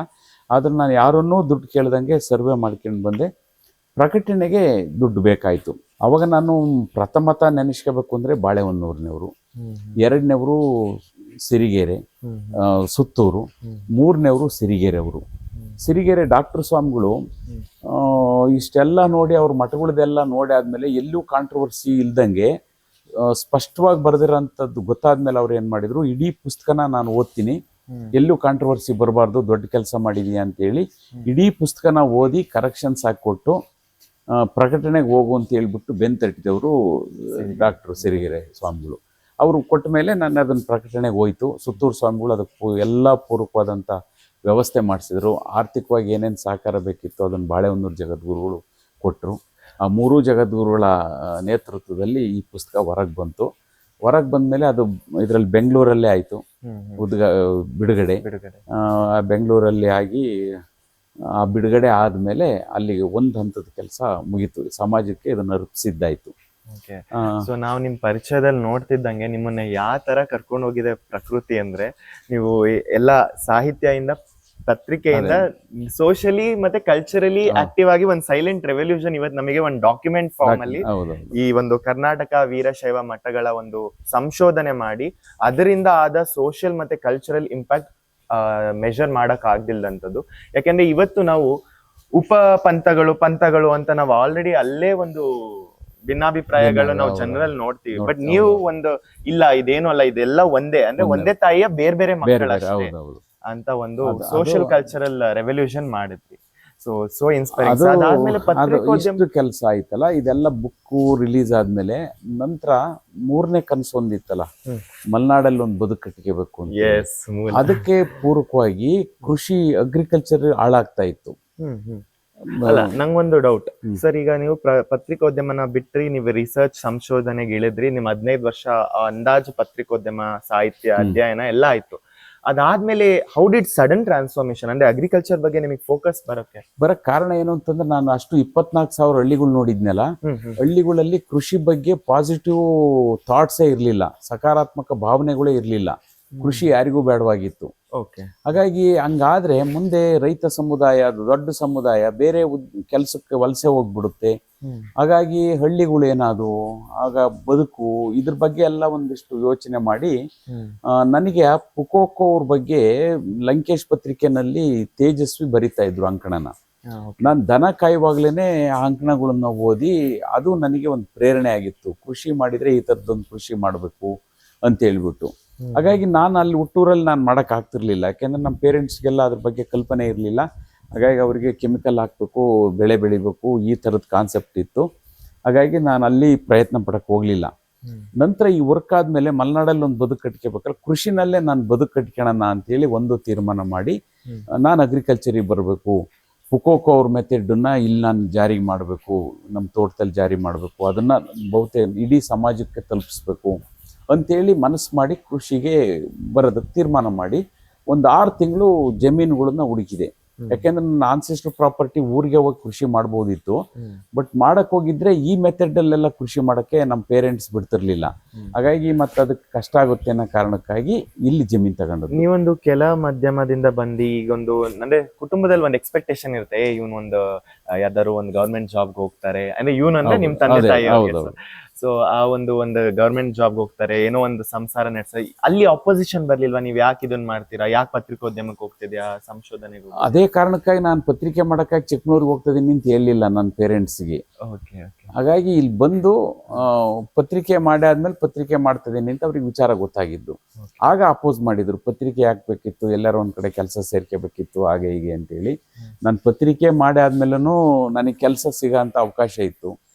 DDP ಅವರೆಲ್ಲ ಕ್ಲೋಸ್ ಇದ್ರು, ಅವರೇ ಕರೆಸ್ಬಿಟ್ಟು ನಿಮಗೆ ಈ ಕೆಲಸ ಸಿಗ್ತಾ ಇದೆ, ನೀವು ಬರ್ತೀರಾ, ನೀವು ಇಲ್ಲೇ ಹಾಕಿಸ್ಕೊಡ್ತೀನಿ ಎಲ್ಲ ಹೇಳಿದ್ರು. ಇನ್ಫ್ಲೂಯೆನ್ಸ್ಡ್ ಅವಾಗ ನಾನು ಸ್ವಲ್ಪ ಸೋಷಿಯಲ್ ಆಗಿ ಇದ್ನೆಲ್ಲ, ಹಾಗಾಗಿ ಅವರು ಹೇಳಿದ್ರು. ಬಟ್ ನಾನು ಬೇಡ, ನನ್ನ ಉದ್ಯೋಗ ಇನ್ನೊಬ್ರಿಗೆ ಯಾರಿಗಾರು ಬಳಸ್ಕೊಂತಾರೆ, ಕೊಟ್ಬಿಡಿ. ಕೃಷಿಗೆ ಕೃಷಿ ಅಲ್ಲ, ಅವಾಗ ಪತ್ರಿಕೋದ್ಯಮದಲ್ಲೇ ಇದ್ದೆ. ಆಮೇಲೆ ಅಷ್ಟೊತ್ತಿಗೆ ಈ ಕೆಲಸ ಆದ್ಮೇಲೆ ಅಗ್ರಿಕಲ್ಚರ್ 3ನೇ ಕನಸು. ಮೊದಲನೇ ಕನಸು ಪತ್ರಿಕೋದ್ಯಮ, ಅಲ್ಲೂ ಎಲ್ಲೂ ಕೈ ಚಾಚಿದಂಗೆ ಸ್ವಚ್ಛವಾದಂತ ಬದುಕನ್ನ, ಸ್ವಚ್ಛವಾದಂತ ಪತ್ರಿಕೋದ್ಯಮ ಮಾಡಿದೆ. 2ನೇದು ಇದೊಂದು ದೊಡ್ಡ ಕೆಲಸ ಆಯ್ತು, ನನ್ನ ಹೆಜ್ಜೆ ಗುರುತು ಉಳಿತೋಯ್ತು. 3ನೇದು ಅಗ್ರಿಕಲ್ಚರಿಗೆ ಬರ್ಬೇಕಿತ್ತಲ್ಲ, ಬಂದಾಗ ಇಲ್ಲಿ ನಾನು ಕೃಷಿ ಜಮೀನುಗಳು ಹುಡುಕ್ತಾ ಇದ್ದೆ. ಲಕ್ಕಿಲಿ ಇದು ನನಗೆ ಸಿಕ್ತಿದ್ದು, ಈ ಜಮೀನು ಸಿಕ್ತು. ಸೊ ಇವತ್ತು ಚಂದ್ರಶೇಖರ್ ನಾರಾಯಣಪುರ ಅವರ ಒಂದು ಕೃಷಿ ಭೂಮಿ ನಾವ್ ಎಲ್ಲಿದೆ ಅಂದ್ರೆ ಚಿಕ್ಕಮಗಳೂರಲ್ಲಿ ಮೂಡ್ಗೆರೆಗೆ ಹೋಗೋ ರೋಡ್ ಅಲ್ಲಿ ಮೂಗತಿ ಹಳ್ಳಿ ಅಂತ ಇದೆ, ಒಂದು ಆಂಬಾ ವ್ಯಾಲಿ ಸ್ಕೂಲ್ ಪಕ್ಕ ಒಂದು ರೋಡ್ ಹೋಗುತ್ತೆ. ಸೊ ಅದ್ರ ಬಗ್ಗೆ ನೀವು ಅವರ ತೋಟದಲ್ಲಿ ಹೋಗ್ಬೇಕಾದ್ರೆ ಮಾತಾಡಿರೋ ಒಂದು ಭಾಗದಲ್ಲಿ ನೀವು ಅದ್ರ ಬಗ್ಗೆ ಒಂದು ಮಾಹಿತಿ ಸಿಗುತ್ತೆ. ಸೊ ಇಲ್ಲಿಗೆ ನೀವು ಬಂದು ನೆಲೆಸಿದ್ರಿ, ಅಲ್ಲಿಂದ ನಿಮ್ಮ ಕತೆ ಹೇಗೆ? ಆಮೇಲೆ ಇಲ್ಲಿಗೆ ಬಂದ್ಮೇಲೆ ನ್ಯಾಚುರಲ್ ಫಾರ್ಮಿಂಗ್ ಮಾಡ್ಬೇಕು ಅಂತ ಹೊರಟಾಗ ದೊಡ್ಡ ಸವಾಲಿನ ಕೆಲಸ ಆಯ್ತು. ಯಾಕೆಂದ್ರೆ ಮಣ್ಣು ಪೂರ್ಣ ಕೆಮಿಕಲ್ ಫಾರ್ಮಿಂಗ್ ನಲ್ಲಿ ಭತ್ತ ಬೆಳೀತಾ ಇದ್ರು, ಇಲ್ಲೆಲ್ಲ ಇಟ್ಟಿಗೆ ಅದೆಲ್ಲ ಬೇಯಿಸ್ತಾ ಇದ್ರು, ಮಣ್ಣು ಹಾಳಾಗಿತ್ತು. ಆಮೇಲೆ ಅದಕ್ಕೆ ನಾನೇನು ಮಾಡಿದೆ, ನ್ಯಾಚುರಲ್ ಆಗಿ ಮಣ್ಣನ್ನು ಫಲವತ್ತತೆ ಮಾಡಬೇಕು ಅಂತೇಳಿ ಪುಕೋಕೋ ಮೆಥಡನ್ನು ಒಂದು ತಗೊಂಡೆ. ಅಷ್ಟೊತ್ತಿಗೆ ಸುಭಾಷ್ ಪಾಳೇಕರ್ ಅವ್ರದ್ದು ಆಂದೋಲನ ಕರ್ನಾಟಕದಲ್ಲಿ ನಡೀತಾ ಇತ್ತು. ರೈತ ಸಂಘ ಅದನ್ನು ಕೈಗೆ ತಗೊಂಡು ಬೇರೆ ಬೇರೆ ಕಡೆ ಎಲ್ಲ ಪ್ರಚಾರ ಮಾಡ್ತಾ ಇದ್ರು. ಒಂದು ಸೆಮಿನಾರ್ಗೆ 1 ದಿನ ಭಾಗಿಯಾದೆ. ಮತ್ತು ಅವ್ರ ಪುಸ್ತಕನ ಒಂದು ತಗೊಂಡು ಬಂದು ಆ 2 ಮೆಥಡನ್ನು ಸಮೀಕರಿಸ್ಬಿಟ್ಟು ನಾನಿಲ್ಲಿ ಅಗ್ರಿಕಲ್ಚರ್ ಮಾಡಕ್ಕೆ ಹೊರಟಿದ್ದು. ಅವಾಗ ನನ್ನ ಕೃಷಿ ಭೂಮಿ ಆರ್ಗ್ಯಾನಿಕ್ ಕಾರ್ಬನ್ 0.04% ಇತ್ತು. ಆರ್ಗ್ಯಾನಿಕ್ ನಿಲ್ಲು ಏನೂ ಇರಲಿಲ್ಲ. ಆಮೇಲೆ ಬೇರೆ ಬೇರೆ ಪೋಷಕಾಂಶಗಳು ಏನೂ ಇರಲಿಲ್ಲ. ಮಣ್ಣು ಅಸಿಡಿಟಿ ಆಗಿತ್ತು. ಇಲ್ಲೇನು ಬೆಳೆಯೋಕ್ಕಾಗಲ್ಲ. ಹೌದೌದು ಇತ್ತು. ಹಾಗಾಗಿ ಇಲ್ಲೇನು ಬೆಳೆಯೋಕ್ಕಾಗಲ್ಲ ಅಂತೇಳಿ ನಮ್ಮ ಹಾರ್ಟಿಕಲ್ಚರ್ ಡಿಪಾರ್ಟ್ಮೆಂಟ್ನ DD ಅವರೆಲ್ಲ ಬಂದು, ಅಗ್ರಿಕಲ್ಚರ್ JD ಅವರೆಲ್ಲ ಬಂದು ನನಗೆ ಹೇಳಿದ್ರು, ಇಲ್ಲೇನು ಬೆಳೆಯೋಕ್ಕಾಗಲ್ಲ, ಬೇಡ, ಈ ಜಮೀನಲ್ಲಿ ಏನು ಮಾಡೋದು ಬೇಡ, ಸಾಹಸದ ಕೆಲಸ ಬೇಡ ಅಂದರು. ನನಗೆ ಸುಭಾಷ್ ಪಾಳೇಕರ್ರು ಮತ್ತೆ ಪೊಕೋಕೋ ಅವ್ರದ ಆಳವಾದ ಅಧ್ಯಯನ ನಾನು ಯಾವಾಗ ಮಾಡ್ಕೊಂಡಿದ್ದೆ ಆ ತತ್ವದ ಬಗ್ಗೆ, ಆಗ ನನಗೆ ಕಾನ್ಫಿಡೆನ್ಸ್ ಇತ್ತು, ಮಾಡ್ಬೋದು, ಬದಲಾವಣೆ ಮಾಡ್ಬೋದು ಅಂತೇಳಿ. ಬದಲಾವಣೆ ಮಾಡೋದಕ್ಕೆ ಏನೇನು ಬೇಕು ಅದಕ್ಕೆಲ್ಲ ಪರಿಕರಗಳನ್ನು ರೆಡಿ ಮಾಡ್ಕೊಂಡೆ. ಪ್ರಾರಂಭದಲ್ಲಿ ಒಂದು 10 ಹಸುಗಳನ್ನ ತಗೊಂಡೆ. 10 ಹಸುಗಳು ಒಂದು 2-3 ವರ್ಷಕ್ಕೆ ಒಂದು 15-20 ಹಸುಗಳು. ಅದು ಇದು ಯಾವ ವರ್ಷ, ಯಾವ ಇಸ್ವಿ? 2008ರಲ್ಲಿ ತಗೊಂಡದ್ದು. 8, 9, 10ಕ್ಕೆ 10, 15, 20 ಹಸುಗಳು. ಅದು ಆಮೇಲೆ ಒಂದು 100 ಟನ್ ಎರೆಹುಳು ಗೊಬ್ಬರ ಉತ್ಪಾದನೆ ಮಾಡ್ತಾ ಇದ್ದೆ. ಇಲ್ಲಿ 10 ಎಕರೆಗೂ ಬಾಳೆ ಹಾಕ್ತೀವಿ. ಬಾಳೆಯಿಂದ ಉತ್ಪಾದನೆ ಬರೋಕ್ಕೆ ಪ್ರಾರಂಭ ಆಯಿತು. ನಾನು 4-5 ವರ್ಷ ಈ ಮಣ್ಣನ್ನ ಪರಿವರ್ತನೆ ಮಾಡೋದಕ್ಕಾಗೇ ಶ್ರಮ ಪಟ್ಟದ್ದಾಯಿತು. ಆ ಮಣ್ಣು ಹಂತಂತವಾಗಿ ಬದಲಾವಣೆ ಆದಂಗೆ ಇಲ್ಲಿ ನನ್ನಿರಲ್ಲಿ ಬೆಳೆಗಳು ಸಹ ಬದಲಾವಣೆ ಆಗ್ತಾ ಬಂದು. ಹಾಗಾಗಿ ಅಡಿಕೆ ಬಾಳೆ ಹಾಕಿದ್ದೆ, ಆಮೇಲೆ ಅಡಿಕೆ ಹಾಕಿದೆ, ಆಮೇಲೆ ಕೋಕೋ ಹಾಕಿದೆ, ಆಮೇಲೆ ಕಾಫಿ ಏರಿಯಾ ಇದು, ಕಾಫಿನೂ ಮಾಡ್ಬೋದಾ ಅಂತೇಳಿ. ಕಾಫಿ ಮಾಡಿದರೆ ಬರಲ್ಲ, ಹೆವಿ ಕೆಮಿಕಲ್ ಬಳಸ್ತಾ ಇದ್ರು, ಅಷ್ಟನ್ನು ನಾನು ಬಳಸಲ್ಲ, ಬರುತ್ತೋ ಇಲ್ವೋ ಅನ್ನೋ ಅನುಮಾನಗಳಿದ್ದು. ಬೇರೆ ಫ್ರೆಂಡ್ಸ್ ಎಲ್ಲ ಕೆಮಿಕಲ್ಲಿಗೆ ಮಾತ್ರ ಬರುತ್ತೆ, ಇನ್ನು ಆರ್ಗ್ಯಾನಿಕ್ಕಿಗೆ ಬರಲ್ಲ ಅಂದರು. ಆಮೇಲೆ ಅದನ್ನು ಎಕ್ಸ್ಪೆರಿಮೆಂಟಿ ಮಾಡೋಕ್ಕಾಗಿ ಮನೆ ಮುಂಭಾಗದಲ್ಲಿ ಏನಿದೆ ಈ ಜಾಗದಲ್ಲಿ ಒಂದು 250 ಗಿಡ ಹಾಕ್ಕೊಂಡೆ. ಅದು 2 ವರ್ಷ ಏನೂ ಆಗಲಿಲ್ಲ. ಗೊತ್ತಿತ್ತು ನನಗೆ, ಯಾಕೆಂದರೆ ಕೆಮಿಕಲಲ್ಲಿ ಬೆಳೆದಂಥ ಸಸ್ಯ, ಹೈಬ್ರಿಡ್ ಬೀಜ, ಅದು ಪರಿವರ್ತನೆ ಆಗೋಕ್ಕೆ 2 ವರ್ಷ ಬೇಕು ಅಂತ ಹೇಳ್ಬಿಟ್ಟು. ಹಾಗಾಗಿ 2 ವರ್ಷಕ್ಕಾದೆ. 2 ವರ್ಷಕ್ಕೆ ಬದಲಾವಣೆ ಆಯಿತು. 3 ವರ್ಷಕ್ಕೆ ಫಸಲು ಸ್ಟಾರ್ಟ್ ಆಯಿತು. ಆಮೇಲೆ ನಾನೇನು ಮಾಡಿದೆ, ಎಲ್ಲ ಕಡೆಗೆ ಹಾಕ್ತಾ ಹೋದೆ. ಹಾಗಾಗಿ ಇಲ್ಲಿ ಸಮಗ್ರ ಕೃಷಿ ಪದ್ಧತಿನಲ್ಲಿ ಮಾಡ್ತಾ ಹೋದೆ. ಅಂದರೆ ಒಂದು ತೋಟಗಾರಿಕೆ ಕೃಷಿ, ಮತ್ತು ಹೈನುಗಾರಿಕೆ, ಮತ್ತು ಎರೆಹುಳು ಗೊಬ್ಬರ ತಯಾರಿಕೆ, ಈ 4ನ್ನು ಬೇಸಾಗಿ ಇಟ್ಕೊಂಡು ಸಮಗ್ರ ಕೃಷಿ ಮಾಡ್ತಾ, ಮತ್ತು ಮಲ್ಟಿ ಕ್ರಾಪ್ ಸಿಸ್ಟಮನ್ನು ತೋಟದೊಳಗಡೆಗೆ ಡೆವಲಪ್ ಮಾಡ್ತಾ, ಹಾಗಾಗಿ ಬಹುಬೆಳೆ ಪದ್ಧತಿ ಮತ್ತು ಸಮಗ್ರ ಕೃಷಿ ಪದ್ಧತಿನ ಅಳವಡಿಕೆ ಮಾಡ್ಕೊಂಡೆ. ನಾಯಿ ಸಾಕಿದೆ. ನಾಯಿಯಿಂದನೂ ವರಮಾನ ಬರೋದಕ್ಕೆ ಸ್ಟಾರ್ಟ್ ಆಯಿತು. 1 ವರ್ಷಕ್ಕೆ 1.5 ರಿಂದ 2 ಲಕ್ಷ ರೂಪಾಯಿ ನಾಯಿ ಮರಿಗಳನ್ನ ಮಾರಾಟ ಮಾಡಿ ಉತ್ಪಾದನೆ ಮಾಡ್ತಾ ಇದ್ದೆ, ಮುದೋಳ್ ನಾಗಿಂದ. ಹಾಗಾಗಿ ಅಷ್ಟೆಲ್ಲದೂ ಒಂದಕ್ಕೊಂದು ಎಲ್ಲದೂ ಕ್ರೋಢೀಕರಣ ಆಗ್ತು. 5 ವರ್ಷ 6 ವರ್ಷ ಯಾವಾಗ ಈ ಮಣ್ಣು ಬದಲಾವಣೆ ಆಯಿತು, ಬದಲಾವಣೆ ಆದಮೇಲೆ ಒಬ್ಬೊಬ್ಬರನ್ನೇ ಯುವಕರುಗಳನ್ನ ತೋಟಕ್ಕೆ ಕರೆಯೋಕ್ಕೆ ಸ್ಟಾರ್ಟ್ ಮಾಡಿದೆ. ಅಗ್ರಿಕಲ್ಚರ್ ಫೇಲ್ ಆಗಿರೋ ಅಂಥವ್ರು, ಮತ್ತಿನ್ನು ಎಲ್ಲ ಜಮೀನು ಸಾಕಷ್ಟು ಆಸ್ತಿ ಇದೆ, ಅವರು ಹೊರಗೆ ಹೋಗಿರೋರು, ಅಂಥವ್ರನ್ನೆಲ್ಲ ಆಯ್ಕೆ ಮಾಡಿ ಒಬ್ಬೊಬ್ಬರನ್ನೇ ಕರೆಸ್ತಾ, ಇದರಲ್ಲಿ ಇಷ್ಟು ದುಡ್ಡು ಬರುತ್ತೆ, ಅದರಲ್ಲಿ ಇಷ್ಟು ದುಡ್ಡು ಬರುತ್ತೆ, ಈ ತೋಟ ಹಿಂಗಾಯಿತು, ನಾಳೆ ಇಷ್ಟು ಲಕ್ಷ ದುಡಿಬೋದು, ಈ ಥರದ್ದೆಲ್ಲ ಹೇಳ್ತಾ ಹೋದಂಗೆ ಅವರೊಂದಿಷ್ಟು ಮನ ಪರಿವರ್ತನೆ ಮಾಡಿ ಒಂದು 10-6 ಜನ ಮೊದಲನೇ ಹಂತದಲ್ಲಿ ಬಂದರು. ಈಗ 100 ಜನ ಯುವಕರು ಕೃಷಿಗೆ ಬಂದು ನಿಲ್ಲೋದಕ್ಕೆ ಈ ಕ್ಷೇತ್ರನ ಒಂದು ಅದೇನೋ ಹೇಳ್ತಾರಲ್ಲ, ಸ್ಪ್ರಿಂಗ್ ಹಲಿಗೆ ಅಂತೇನೋ ಹೇಳ್ತಾರಲ್ಲ, ಆ ಥರದ್ದೊಂದು ಮಾಡ್ಕೊಂಡಿದ್ದೀನಿ. ಹಾಗಾಗಿ ಅಲ್ಲಿ ಕರೆಸ್ತೀನಿ, ಅವ್ರಿಗೆ ಮಾಹಿತಿ ಕೊಡ್ತೀವಿ ಉಚಿತವಾಗಿ, ಪ್ರೀತಿಯಿಂದ ಎಲ್ಲದನ್ನು ಹೇಳಿ ಕಳಿಸೋದ್ರಿಂದ ಬಹುತೇಕರು ಬದಲಾವಣೆ ಆಗ್ತಿದ್ದಾರೆ. ಸೊ ನೀವು ಇದು ಒಂದು ಹಂತ. ಓಕೆ ಸರ್, ನೀವು ಅಧ್ಯಯನದಲ್ಲಿದ್ರಿ, ಒಳ್ಳೆ ನಾಲೆಡ್ಜ್ ಇತ್ತು, ನಿಮ್ಮ ಲಿಂಕ್ಸ್ ರಾಜ್ಯಾದ್ಯಂತ ಇತ್ತು. ನಿಮಗೆ ಯಾವತ್ತಾದ್ರೂ ಒಂದಿನ ಅನ್ಸಿದ್ಯಾ, ಅಂದ್ರೆ ಇದು ನಂಗೆ ಬೇಕಿತ್ತಾ, ಅಯ್ಯೋ ಇದು ಇಷ್ಟೊಂದು ಎಫರ್ಟ್, ಅಂದ್ರೆ ನಂಗೆ ಗೊತ್ತು ನಿಮ್ದು ಅದು ಕನಸು, 3ನೇ ಕನಸಾಗಿತ್ತು ಅಂತ, ಯಾವತ್ತಾದ್ರೂ ನಿಮಗೆ ಅಯ್ಯೋ ನಾನು ಯಾಕೆ ಇಷ್ಟೊಂದು ರಿಸ್ಕ್ ತೆಕ್ಕೊಬೇಕಿತ್ತು, ನಂಗೆ ಇದು ಬೇಕಿತ್ತಾ ಅಂತ ಯಾವತ್ತಾದ್ರೂ ಅನ್ಸಿದ ಭಾವನೆ ಇದೆಯಾ? ಅಲ್ಲ, ಅನ್ಸಿದೆ ಮತ್ತು ನೋವು ಆಗಿದೆ. ಯಾಕೆಂದ್ರೆ ಪ್ರಾರಂಭದಲ್ಲಿ ಏನೂ ಇಲ್ಲದ ಈ ಸತ್ವ ಇಲ್ಲದ ಮಣ್ಣಲ್ಲಿ ನಾನು ಕೃಷಿ ಮಾಡಕ್ಕೆ ಹೋದಾಗ ಪ್ರಾರಂಭದಲ್ಲಿ ಏನು ನನಗೆ ರಿಸಲ್ಟೇ ಸಿಕ್ಕಲಿಲ್ಲ. ಅವಾಗ ಒಂದು ಬದುವಿನಲ್ಲಿ ನಾನು ಅಳ್ತಾ ಕೂತಿದ್ದೆ, ಅಯ್ಯೋ ಇಷ್ಟೆಲ್ಲ ಮಾಡಿದೆ, ಬಂಡವಾಳ ಹಾಕಿದೆ, ಏನೂ ಆಗಲಿಲ್ವಲ್ಲ, ಹಿಂಗಾಯ್ತಲ್ಲ ಅಂತೇಳಿ ಪರಿಸ್ಥಿತಿ. ಮಳೆಗಾಲದಲ್ಲಿ ನೀರು ತೋಟದ ತುಂಬ ಎಲ್ಲ ಗಿಡಗಳು ಮಲಗ್ತಾ ಇದ್ದಾವೆ ಆ ನೀರಿನ ಫೋರ್ಸಿಗೆ, ಆಮೇಲೆ ಎಲ್ಲ ಹಣ್ಣತ್ತಿಬಿಟ್ಟು ಆ ನೀರಿಗೆ. ಆಮೇಲೆ ನಾನೇನು ಮಾಡಿದೆ, ಒಂದು ಆ ಬದಿನಲ್ಲಿ ಅಳ್ತಾ ಕೂತ್ಕೊಂಡು ಇಷ್ಟೆಲ್ಲ ಮಾಡಬೇಕಾಯ್ತಾ, ಏನು ಮುಂದೇನು ಅನ್ನೋದು ಪ್ರಶ್ನೆ ಬಂದಾಗ ಮತ್ತೆ ಸುಧಾರಿಸ್ಕೊಂಡು ಒಂದು ಸ್ಟ್ರಾಂಗ್ ನಿಲುವು ತಗೊಂಡೆ. ಈ ಏರಿಯಾದಲ್ಲಿ ಮಾಡೋಂಥ ಕೃಷಿ ಪದ್ಧತಿಗಳು ಹೇಗಿದೆ ಅದನ್ನೆಲ್ಲ ನಾನು ನೋಡ್ತಾ ಹೋಗಿ, ಆಮೇಲೆ ಅದು ಪದ್ಧತಿನ ಇಲ್ಲ ಟ್ರೆಂಚಸ್ ಮಾಡೋಕ್ಕೆ ಸ್ಟಾರ್ಟ್ ಮಾಡಿದೆ. ಆ ಟ್ರೆಂಚಸ್ನಲ್ಲಿ ಸ್ಲೀಪೇಜ್ ವಾಟರ್ ಎಲ್ಲ ಹೊರಗೆ ಹೋಗಿ ಸ್ಟಾರ್ಟ್ ಆಯಿತು. 3ನೇ ವರ್ಷಕ್ಕೆ ಆ ಬದಲಾವಣೆ ರಿಸಲ್ಟ್ ಗೊತ್ತಾಗ್ತಾ ಹೋಯಿತು. ಆಮೇಲೆ ನನಗೆ ಇವತ್ತಿಗೂ ಏನೂ ಅನಿಸಿಲ್ಲ. ನನಗೆ ಸಾಹಿತ್ಯ ಕ್ಷೇತ್ರದಲ್ಲಿರ್ಬೋದು, ಪತ್ರಿಕೋದ್ಯಮ ಕ್ಷೇತ್ರದಲ್ಲಿರ್ಬೋದು, ಅಲ್ಲಿ ಸಿಗ್ತೇ ಇರೋಂಥ ಮನ್ನಣೆ ಮತ್ತು ಗೌರವ ನನಗೆ ಕೃಷಿನಲ್ಲಿ ಸಿಕ್ಕಿದೆ. ಹಾಗಾಗಿ ಕೃಷಿನೂ ಒಬ್ಬ ರೈತನು ಒಬ್ಬ ಸ್ವಾಭಿಮಾನಿಯಾಗಿ ಮತ್ತು ಸ್ವತಂತ್ರವಾಗಿ ಮತ್ತು ಗೌರವಯುತವಾಗಿ ಈ ಸಮಾಜದಲ್ಲಿ ಬೆಳೀಬಹುದು ಅನ್ನೋದನ್ನು ನಾನು ಎದೆ ಮುಟ್ಕೊಂಡು ಹೇಳ್ತೀನಿ. ಅದನ್ನು ನಾನು ತೋರಿಸ್ಕೊಟ್ಟೆ ಈ ಸಮಾಜಕ್ಕೆ. ಆಮೇಲೆ ಆ ತೃಪ್ತಿನೂ ಇದೆ, ಆತ್ಮತೃಪ್ತಿ ಇದೆ. ಆಮೇಲೆ ನಾನು ಹೇಳಿದ್ನಲ್ಲ, ಪತ್ರಿಕೋದ್ಯಮದಲ್ಲಿ ಮತ್ತು ಸಾಹಿತ್ಯ ಕ್ಷೇತ್ರದಲ್ಲಿ ಸಿಗಲಾರದಂಥ ಗೌರವ ನನಗೆ ಈ ಕ್ಷೇತ್ರದಲ್ಲಿ ಕೊಟ್ಟಿದೆ. ಸಮಾಜ ಅದಕ್ಕಿಂತ ಭಿನ್ನವಾಗಿ ನನ್ನನ್ನು ಗುರುತಿಸಿದ್ದಾರೆ.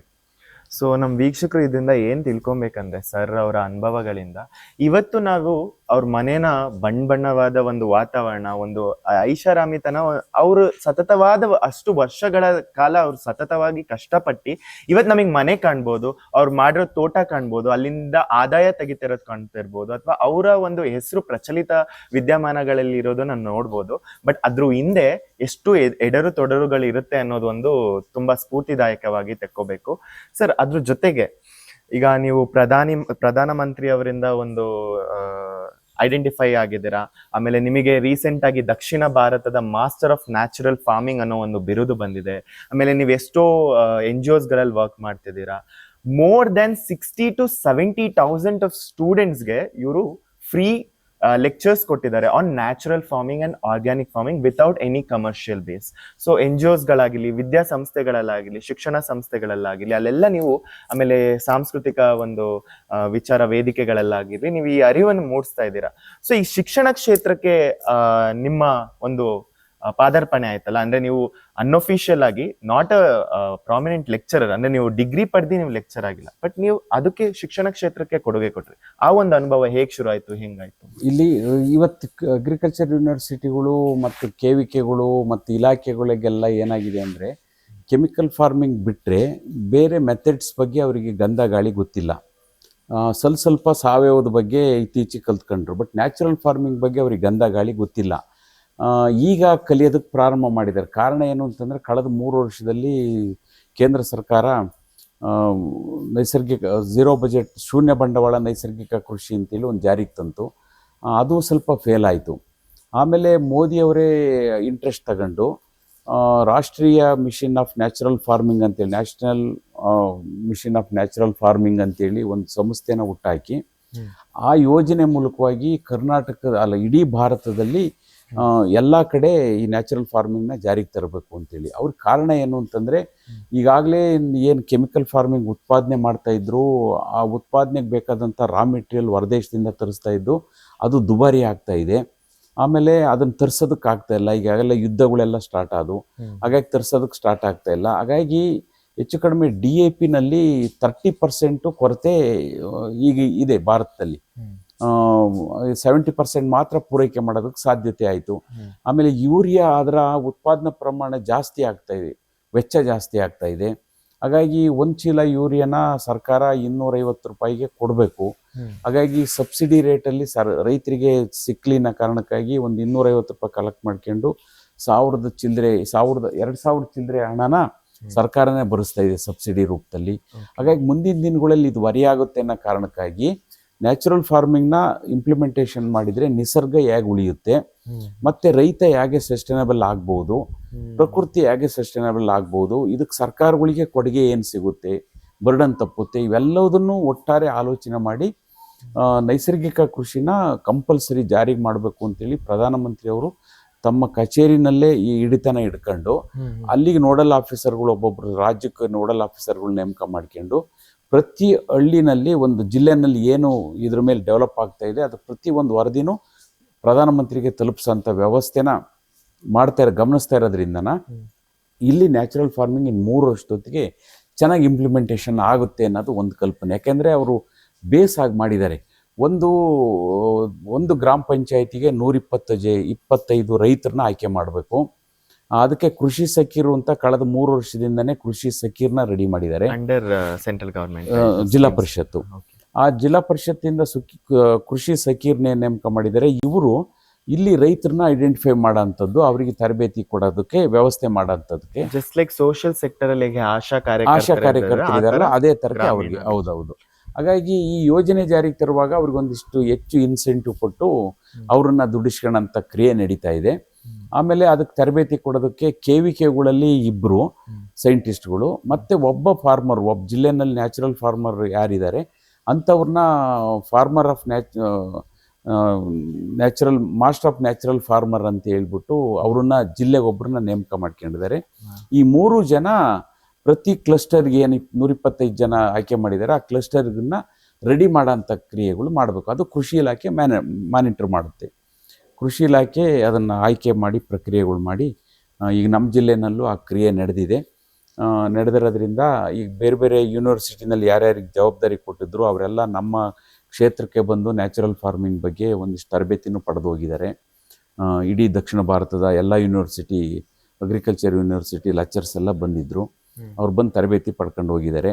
ಆಮೇಲೆ ನಾನು ಧಾರವಾಡಕ್ಕೆ ಹೋಗಿ ಅಲ್ಲಿ ಟ್ರೈನಿಂಗ್ನು ನಾನು ಕೊಟ್ಟು ಬಂದೆ, ನಾನು ಟ್ರೈನಿಂಗ್ ತಗೊಂಡು ಬಂದೆ. ಹಾಗಾಗಿ ಈ ಕ್ರಿಯೆಗಳೆಲ್ಲ ನಡೀತಾ ಇರೋದ್ರಿಂದ ಮುಂದಿನ ದಿನಗಳಲ್ಲಿ ಇದು ನಡೆದು ಪ್ರಕೃತಿ ಉಳಿಸೋಂಥದ್ದು ಮತ್ತು ರೈತನಿಗೆ ಕೃಷಿ ಬರ್ಡನ್ ಆಗಬಾರ್ದು, ನ್ಯಾಚುರಲ್ ಆಗಿ ಯಾಕೆ ಸೃಷ್ಟಿ ಮಾಡ್ಕೋಬಹುದು ಅನ್ನೋದನ್ನ ಕಲಿಸ್ಕೊಡೋಂಥ ಕ್ರಿಯೆ ನಾಳೆಯಿಂದ ಸ್ಟಾರ್ಟ್ ಆಗುತ್ತೆ. ಅದು ಸ್ಟಾರ್ಟ್ ಆದರೆ ನಾನಂತೂ ಪ್ರಾಮಾಣಿಕವಾಗಿ ನಮ್ಮ ಜಿಲ್ಲೆನಲ್ಲಿ ನ್ಯಾಚುರಲ್ ಫಾರ್ಮಿಂಗ್ ಸಕ್ಸಸ್ ಆಗೋದಕ್ಕೆ ಒಂದು ಅವಕಾಶ ಮಾಡಿಕೊಡ್ತೀನಿ. ಸೊ ನಾವು ಒಂದು ಸೋಷಿಯೋ ಕಲ್ಚರಲ್ ಇನ್ಸ್ಟಿಟ್ಯೂಷನಲ್ಲಿ ವರ್ಕ್ ಮಾಡ್ತಿರೋದ್ರಿಂದ ನಿಮ್ಮನ್ನ ನಾವು ಅಪ್ಕಮಿಂಗ್ ಜನ್ರೇಷನ್ಸ್ಗೆ ಇಂಟ್ರೊಡ್ಯೂಸ್ ಮಾಡ್ಬೇಕಂದ್ರೆ you will always be there ಅಂತ ಭಾವಿಸ್ತೀನಿ ಸರ್. ಜೊತೆಗೆ ಯೂತ್ಸ್ ಅಲ್ಲಿ ಒಂದು ಅಗ್ರಿಕಲ್ಚರಲ್ ಅವೇರ್ನೆಸ್ ಬರಬೇಕು. ಬಿಕಾಸ್ ಇವತ್ತು ನಾವೇನು ನೋಡ್ತೀವಿ ಅಂದರೆ luxury, comfort life, materialistic life, ಅದು ಏನಂದರೆ ನೀವು ಏನು ಹೇಳಿದ್ರಿ, ಸಸ್ಟೈನಬಿಲಿಟಿ ವಿರುದ್ಧವಾದ ಲೈಫನ್ನು ನಾವು ಲೀಡ್ ಮಾಡ್ತಾ ಇದ್ದೀವಿ. ಸೊ ಆ ಯೂತ್ ಅವೇರ್ನೆಸ್, ಅವರು ಯುವಕರು ಒಂದು ಸಣ್ಣ ಸಂದೇಶ ಅವ್ರಿಗೆ ತಲೆಗೆ ಇಟ್ಕೊಬೇಕಂದ್ರೆ ನೀವು ಏನು ಹೇಳ್ತೀರಿ? ಇವತ್ತು ಈಗ ನಾವು ತಿನ್ನೋಂಥ ಅನ್ನ ಏನನ್ನು ತಿನ್ನಬೇಕು, ಯಾವುದನ್ನು ತಿನ್ನಬೇಕು, ಈ ಕಲ್ಪನೆನೇ ಇಲ್ಲ. ಒಟ್ಟಾರೆ ಏನು ಮಾರ್ಕೆಟಲ್ಲಿ ಸಿಗುತ್ತೆ ಅದನ್ನೆಲ್ಲದನ್ನು ತಿನ್ನೋಂಥ ಪ್ರಕ್ರಿಯೆಗಳು ಈಗ ಪ್ರಾರಂಭ ಆಗಿ ಹೋಗ್ಬಿಟ್ಟಿದೆ, ತಿನ್ನೋಂಥ ವಸ್ತುಗಳನ್ನು. ಹಾಗಾಗಿ ಇವತ್ತು ನಾವು ಎಷ್ಟು ತಿಂತೀವಿ, ಏನು ತಿಂತೀವಿ ಅನ್ನೋದನ್ನು ನಾವು ಮೊದಲು ಅರ್ಥ ಮಾಡ್ಕೋಬೇಕು. ಈಗ ಏನನ್ನು ತಿಂತೀವಿ, ಉದಾಹರಣೆಗೆ ನಾವು ಅನ್ನ ತಿಂತಾ ಇದ್ದೀವಿ, ಅನ್ನನ ಎಷ್ಟು ತಿನ್ನಬೇಕು, ಅದನ್ನು ಮತ್ತೆ ತಿನ್ನೋಂಥದ್ರಲ್ಲಿ ಏನಿದೆ ಇದನ್ನು ನಾವು ತಿಳ್ಕೋಬೇಕು. ಅದನ್ನು ನಾವಿವತ್ತು ಬಹುತೇಕ ಯುವಕರು ಈ ಜನ್ರೇಷನ್ಗೆ ಅದು ಗೊತ್ತೇ ಇಲ್ಲ. ಹಾಗಾಗಿ ಒಂದು ಸಸ್ಯ ನೈಸರ್ಗಿಕವಾಗಿ ಬೆಳೆದ್ರೆ 108 ಅನ್ನದ್ರವ್ಯಗಳನ್ನು, ಪೋಷಕಾಂಶಗಳನ್ನು ತಿನ್ನುತ್ತೆ. ಯಾಕೆಂದರೆ ಇವತ್ತು ನಿಸರ್ಗದಲ್ಲಿ ಸಸ್ಯವರ್ಗಕ್ಕೂ ಬೇಕಾಗಿರೋದು 108 ಅನ್ನದ್ರವ್ಯಗಳು, ಪ್ರಾಣಿ ವರ್ಗಕ್ಕೂ ಬೇಕಾಗಿರೋದು 108 ಅನ್ನದ್ರವ್ಯಗಳು. ಇದು ನಿಸರ್ಗ ಮಾಡಿರೋಂಥ ಕ್ರಿಯೆ. ಅದು ಅಷ್ಟು ಪೋಷಕಾಂಶಗಳು ನಮ್ಮ ದೇಹಕ್ಕೆ ಸಿಕ್ಕಿದ್ರೆ ಅದು ಪರಿಪೂರ್ಣವಾದಂಥ ಆಹಾರ ಅಂತ ಆಗುತ್ತೆ. ಇದು ತಿಂತಾ ಇಲ್ಲ ನಾವು ಇವತ್ತು, ಯಾಕೆಂದ್ರೆ ಅಲ್ಲಿ ಬೆಳಿತಾನೆ ಇಲ್ಲ. ಮೊದಲು ನ್ಯಾಚುರಲ್ ಟ್ರೆಡಿಷನಲ್ ಮೆಥಡಲ್ಲಿ ಮಾಡ್ತಾ ಇದ್ರಲ್ಲ ಅಗ್ರಿಕಲ್ಚರಲ್ಲಿ, 108 ಅನ್ನದ್ರವ್ಯಗಳು ಆ ಆಹಾರದಲ್ಲಿ ಶೇಖರಣೆ ಆಗ್ತಾ ಇತ್ತು, ಪೋಷಣೆ ಆಗ್ತಾ ಇತ್ತು ಅಲ್ಲಿ. ಅದನ್ನು ನಾವು ತಿಂತಾ ಇದ್ವು. ಅದನ್ನು ತಿಂದಾಗ ನಮ್ಮ ದೇಹ ಸುಸ್ಥಿರವಾಗಿರೋದು ಮತ್ತು ಆರೋಗ್ಯವಾಗಿರೋದು. ಹಾಗಾಗಿ ನಾವು ಏನು ತಿಂತೀವಿ ಅದನ್ನ ನಾವು ಅರ್ಥ ಮಾಡ್ಕೋಬೇಕು. ನಂತರ ಏನನ್ನು ತಿಂತೀವಿ ಅಂತಂದರೆ, ಈ ಉದಾಹರಣೆಗೆ ಅದರಲ್ಲಿ ಪರಿಪೂರ್ಣವಾದಂಥ ಪೋಷಕಾಂಶಗಳಿಲ್ಲ. ನಾವು ಕೆಮಿಕಲ್ ಫಾರ್ಮಿಂಗ್ನಲ್ಲಿ 5 ರಿಂದ 9 ಪೋಷಕಾಂಶಗಳನ್ನು ಮಾತ್ರ ಕೊಡ್ತೀವಿ. ಆ 9 ಪೋಷಕಾಂಶಗಳನ್ನು ಮಾತ್ರ ತಿಂದು ಆ ಸಸ್ಯ ಬೆಳೆದು ಫಲ ಕೊಡುತ್ತೆ. ಆ 9 ಪೋಷಕಾಂಶಗಳನ್ನು ತಿಂತೀವಿ ನಾವು. ಇನ್ನು ನಾವು ಸಾವಯವಕ್ಕೆ ಬರ್ತೀವಿ. ಸಾವಯವ ಕೃಷಿಗೆ ಬಂದ ತಕ್ಷಣನೇ ನಾವಲ್ಲಿ 30, ಮ್ಯಾಕ್ಸಿಮಮ್ ಅಂದರೆ 30 ರಿಂದ 40 ಪೋಷಕಾಂಶಗಳನ್ನು ಮಾತ್ರ ಕೊಡೋದಕ್ಕೆ ಸಾಧ್ಯತೆ ಇದೆ. ಅಷ್ಟರ ಮೇಲೆ ಕೊಡೋಕ್ಕಾಗದೇ ಇಲ್ಲ. ಹಾಗಾಗಿ ಬರೀ 30-40 ನಾವು ತಿಂತೀವಿ. ಇನ್ನು ನಮಗೆ 68 ಪ್ರಾಬ್ಲಮ್ಮು, ಕೊರತೆ ಆಗುತ್ತೆ. ಆಗ ನಾವು ತಿಂದ ತಕ್ಷಣ ನಮಗೆ ಹಸಿವಾಗುತ್ತೆ. ಯಾವುದೋ ಒಂದು ಊಟ ಮಾಡ್ತೀವಿ, ಊಟ ಮಾಡಿದ 5 ನಿಮಿಷಕ್ಕೆ ಹಸಿವಾಗುತ್ತೆ. ಕಾರಣ ಏನು ಅಂತಂದರೆ, ಒಂದು ಪೋಷಕಾಂಶದ ಕೊರತೆ ದೇಹಕ್ಕಾಗಿದೆ ಅಂತೇಳಿ ಮೆದುಳು ಹೇಳುತ್ತೆ ನಮಗೆ. ಅದು ಹಸಿವಿನ ರೂಪದಲ್ಲಿ ನಮಗೆ ಕಾಣುತ್ತೆ. ಆಗ ನಾವು ಹಸಿವಾಗಿದೆ ಅಂತೇಳಿ ಬೇರೆದನ್ನು ತಿನ್ನೋದಕ್ಕೆ ಪ್ರಾರಂಭ ಮಾಡ್ತೀವಿ. ಏನನ್ನು ತಿಂತೀವಿ ಅಂತ ಗೊತ್ತಿಲ್ಲ, ಎಷ್ಟು ತಿನ್ಬೇಕು ಅನ್ನೋದು ಗೊತ್ತಿಲ್ಲ. ಅನ್ಸಸ್ಟೈನಬಲ್ ತಿಂದು ಒಬೆಸಿಟಿ, ಡಯಾಬಿಟಿಸ್, ಆ ಕಾರಣಕ್ಕಾಗಿ ಈಗ ಆಗ್ತಾ ಇರೋಂಥ ಎಲ್ಲ ಕ್ರಿಯೆಗಳು, ಹಾರ್ಟ್ ಅಟ್ಯಾಕ್ಗಳು, ಒಬೆಸಿಟಿ, ರಕ್ತದೊತ್ತಡ, ಜೊತೆನಲ್ಲಿ ಶುಗರು, ಇವೆಲ್ಲವೂ ಬರ್ತಾ ಇರೋದು ಈ ಅಪರಿಪೂರ್ಣ ಪೌಷ್ಟಿಕಾಂಶದ ಆಹಾರನ ತಿಂದದ ಕಾರಣಕ್ಕಾಗಿ ಇದು ಬರ್ತಾ ಇದೆ. ಇದೆಲ್ಲದನ್ನು ದೃಷ್ಟಿನಲ್ಲಿಟ್ಕೊಂಡು ನ್ಯಾಚುರಲ್ ಫಾರ್ಮಿಂಗ್ನಲ್ಲಿ ಮಾತ್ರ ಪರಿಪೂರ್ಣವಾದಂಥ ಆಹಾರ ಕೊಡ್ಬೋದು ಅಂತೇಳಿ ಗೊತ್ತಾದ ಮೇಲೆ ಈ ಇವರಿರ್ಬೋದು, ಪೊಕೊಕೊ ಇರ್ಬೋದು, ಬಾಳೆಕರ್ ಇರ್ಬೋದು, ಇವರೆಲ್ಲ ಕೊಟ್ಟಂಥ ಆಧಾರದ ಮೇಲೆ ಇದೊಂದೇ ಪರಿಪೂರ್ಣವಾದಂಥದ್ದು ಅಂತ ಗೊತ್ತಾದ ಮೇಲೆ ಈ ಪರಿಪೂರ್ಣವಾದಂಥ ಕೃಷಿನ ಜಾರಿಗೆ ತರಬೇಕು ಅನ್ನೋದು ಭಾರತ ಸರ್ಕಾರದ ಚಿಂತನೆ. ಆ ಚಿಂತನೆಯನ್ನು ಜಾರಿಗೆ ಮಾಡ್ತಾ ಇದೆ. ಹಾಗಾಗಿ ಈ ನ್ಯಾಚುರಲ್ ಫಾರ್ಮಿಂಗ್ನಲ್ಲಿ, ಯಾಕೆಂದರೆ ಒಬ್ಬರು ಶೈಲೇಂದ್ರ ಜೋಶ್ ಅಂತೇಳಿ ಒಬ್ಬ ವಿಜ್ಞಾನಿ, ಸಾವಯವ ಕೆಮಿಕಲ್ ಫಾರ್ಮಿಂಗ್ನಲ್ಲಿ ಕೇವಲ 9 ಕೊಡ್ತೀವಿ, 5 ರಿಂದ 9 ಪೋಷಕಾಂಶ ಕೊಡ್ತೀವಿ. ಸಾವಯವದಲ್ಲಿ 30 ರಿಂದ 40 ಪೋಷಕಾಂಶ ಕೊಡ್ತೀವಿ. ಆದರೆ ನ್ಯಾಚುರಲ್ ಫಾರ್ಮಿಂಗ್ನಲ್ಲಿ 108 ಅನ್ನದ್ರವ್ಯಗಳು ಅದಕ್ಕೆ ಸಿಗುತ್ತೆ. Okay. ಹಾಗಾಗಿ ನ್ಯಾಚುರಲ್ ಫಾರ್ಮಿಂಗೇ ಸಸ್ಟೈನಬಲ್. ಅದು ಆರೋಗ್ಯ ದೃಷ್ಟಿಯಿಂದ ಇರ್ಬೋದು, ನಿಸರ್ಗ ದೃಷ್ಟಿಯಿಂದನೂ ಅದು ಸಸ್ಟೈನಬಲ್ ಅಂತ ಹೇಳಿ ಅವರು ಹೇಳ್ತಾರೆ. ಹಾಗಾಗಿ ಅದು ಎಲ್ಲ ಅಧ್ಯಯನ ಎಲ್ಲ ದೃಢೀಕರಿಸಿದೆ. ಆದರೆ ಕಲಸಂತ ವಿಜ್ಞಾನಿಗಳು ಏನಿದ್ದಾರೆ ಅದು ಒಂದು ಕೆಮಿಕಲ್ ಮಾಫಿಯಾದ ಹಿಡಿತಕ್ಕೆ ಸಿಕ್ಕಿ ಯಾವುದನ್ನು ಹೇಳ್ಬೇಕಾಗಿರೋದನ್ನು ಹೇಳ್ತಾ ಇಲ್ಲ. ಹಾಗಾಗಿ ಇದು ಹಂತವಾಗಿ ಜಾರಿಗೆ ಆಗಬೇಕದು. ಈಗ ಹೇಗೆ ಪ್ರಸ್ತುತವಾಗಿ ಮಣ್ಣು ಕೆಮಿಕಲ್ ರೂಢಿಸ್ಕೊಂಡು ಇವತ್ತು ಆ ಒಂದು ಪರಿಸ್ಥಿತಿಗೆ ಮಣ್ಣಿನ ಕ್ವಾಲಿಟಿ ಆಗಿಲ್ಲ, ಹೆಲ್ತ್ ಬಂದಿದೆ. ನಾಳೆ ನಮ್ ದೇಹನು ನಾವು ಹಂಗೆ ಅದೇ ಆಹಾರ. ಹೌದು. ಈಗ ನೋಡಿ, ನೇಚರ್ ಮೇಲೆ ಯಾಕಲೆ ಕೆಮಿಕಲ್ ಫಾರ್ಮಿಂಗ್ ಮಾಡ್ತಾ ಮಾಡ್ತಾ ನಾವು ಹಸಿರನ್ನ ನಾಶ ಮಾಡ್ತಾ ಇದೀವಿ. ನೋಡಿ, ಅಗ್ರಿಕಲ್ಚರು ಹೆಂಗ್ ಬೆಳೀತು ಅನ್ನೋದಕ್ಕೆ ನಮ್ಮ ಮಲೆನಾಡಲ್ಲಿ ಕೆರೆಗಳು, ನೀರಾವರಿ ವ್ಯವಸ್ಥೆಗೆ ಏನ್ ಮಾಡೋರು ಅಂದ್ರೆ 20 ಎಕರೆಗೆ ಒಂದೊಂದು ಕೆರೆಗಳನ್ನ ಮಾಡ್ತಾ ಹೋಗೋರು. ಮಲೆನಾಡಲ್ಲಿ ಒಂದು ಮೆಥಡಲ್ಲಿ ಕೆರೆಗಳ ನಿರ್ಮಾಣ, ಬಯಲುಸೀಮೆಯಲ್ಲಿ 100 ಎಕರೆಗೆ ಆಯ್ವಳಿ ಆಗೋಂಥದ್ದು ಒಂದು ದೊಡ್ಡ ಕೆರೆಗಳು ನಿರ್ಮಾಣ ಮಾಡ್ತಾ ಇದ್ರು. ಯಾರು ಡ್ಯಾಮ್ ಕಟ್ತಿರ್ಲಿಲ್ಲ. ಹಾಗಾಗಿ ಅವೆಲ್ಲವೂ ಕೆರೆಗಳು ಜಲಪಾತ್ರೆಗಳು ಈ ಪ್ರಕೃತಿಗೆ. ಅವು ಬೇಸಿಗೆ ಕಾಲದಲ್ಲಿ ವಾತಾವರಣಕ್ಕೆ ನೀರನ್ನು ಕೊಡವು, ಕೆಳಕ್ಕೆ ಭೂಮಿಗೆ ನೀರನ್ನು ಇಂಗ್ಸವು. ಹಾಗಾಗಿ ಆ ಇಂಗ್ಸಂಥ ಕ್ರಿಯೆ ಮತ್ತು ಆವಿ ಮಾಡೋಂಥ ಕ್ರಿಯೆ ನಾವು ಮಾಡ್ತಾ ಇಡೀ ವಾತಾವರಣನ ತಂಪಾಗಿಡ್ತಾ ಇದ್ದು ಕೆರೆಗಳು. ಆಮೇಲೆ ಬೇಸಿಗೆ ಕಾಲದಲ್ಲಿ ದನ ಕರುಗಳಿಗೆ, ಮನುಷ್ಯರಿಗೆ ಎಲ್ಲರಿಗೂ ಬೇಕಾದಂಥ ನೀರಿನ ವ್ಯವಸ್ಥೆ ಅಲ್ಲಿರೋದು. ಆ ಕಾರಣಕ್ಕಾಗಿ ಊರಿಗೊಂದು ಕೆರೆಯನ್ನು ಮಾಡೋರು ನಮ್ಮ ಜಾನಪದರು. ಹಾಗಾಗಿ ಮಾಡ್ತಾ ಇದ್ರು. ಈಗ ಏನು ಮಾಡಿದ್ರು, ಹೈಬ್ರಿಡ್ ಬೀಜಗಳು ಬಂದು ಪಂಜಾಬಲ್ಲಿ ಏನಾಯಿತು, ಪ್ರಥಮ ಹಂತದಲ್ಲಿ ಅಲ್ಲಿ ಏನು ಮಾಡೋರು ಅಂತಂದರೆ, ಮೊದಲು ಎಣ್ಣೆಕಾಳು ಬೆಳೆಗಳು ಮತ್ತು ದ್ವಿದಳ ಧಾನ್ಯದ ಬೆಳೆಗಳನ್ನು ಮುಂಗಾರಲ್ಲಿ ಬೆಳೆಯೋರು, ಹಿಂಗಾರಲ್ಲಿ ಗೋಧಿ ಬೆಳೆಯೋರು, ಬೆಳೀತಾ ಇದ್ರಲ್ಲ. ಅಲ್ಲೇನಾಯ್ತು, ಯಥೇಚ್ಛವಾದಂಥ ಉತ್ಪಾದನೆ ಆರೋಗ್ಯವಾಗಿತ್ತು. ಯಾವಾಗ ಮೆಕ್ಸಿಕನ್ ಗೋಧಿನ, ಹೈಬ್ರಿಡ್ ಗೋಧಿನ ತಂದು ಕೊಟ್ಟರು ಪಂಜಾಬೀಸ್ಗೆ, ಅವರು ನಮ್ಮ ದೇಶೀಯ ಬೀಜನ ಬಿಟ್ಟು ಮೆಕ್ಸಿಕನ್ ಗೋಧಿನ ಬೆಳೆಯಕ್ಕೆ ಸ್ಟಾರ್ಟ್ ಮಾಡಿದಾಗ ಅದಕ್ಕೆ ನೀರಿನ ದಾಹ ತೀರ್ಸಕ್ಕಾಗಿ ಒಂದು ಬಾಕ್ರ ಒಂದು ಅಣೆಕಟ್ಟಿತ್ತು, ಮತ್ತೆ ನಂಗಲಲ್ಲಿ ಮತ್ತೊಂದು ಅಣೆಕಟ್ಟು ಕಟ್ಟಿದ್ರು. ಆ ಥರಕ್ಕೆ 3 ಅಣೆಕಟ್ಟುಗಳು ಈ ಗೋಧಿ ದಾಹ ತೀರ್ಸೋದಕ್ಕಾಗಿ ಸೃಷ್ಟಿಯಾದವು. ಹಂಗೆ ಇಡೀ ಭಾರತದಲ್ಲಿ ಈ ಹೈಬ್ರಿಡ್ ಬೀಜಗಳು ದಾಹ ತೀರ್ಸೋದಕ್ಕಾಗಿ 600 ಅಣೆಕಟ್ಟುಗಳು ನಿರ್ಮಾಣ ಆಗಿದಾವೆ ಭಾರತದಲ್ಲಿ.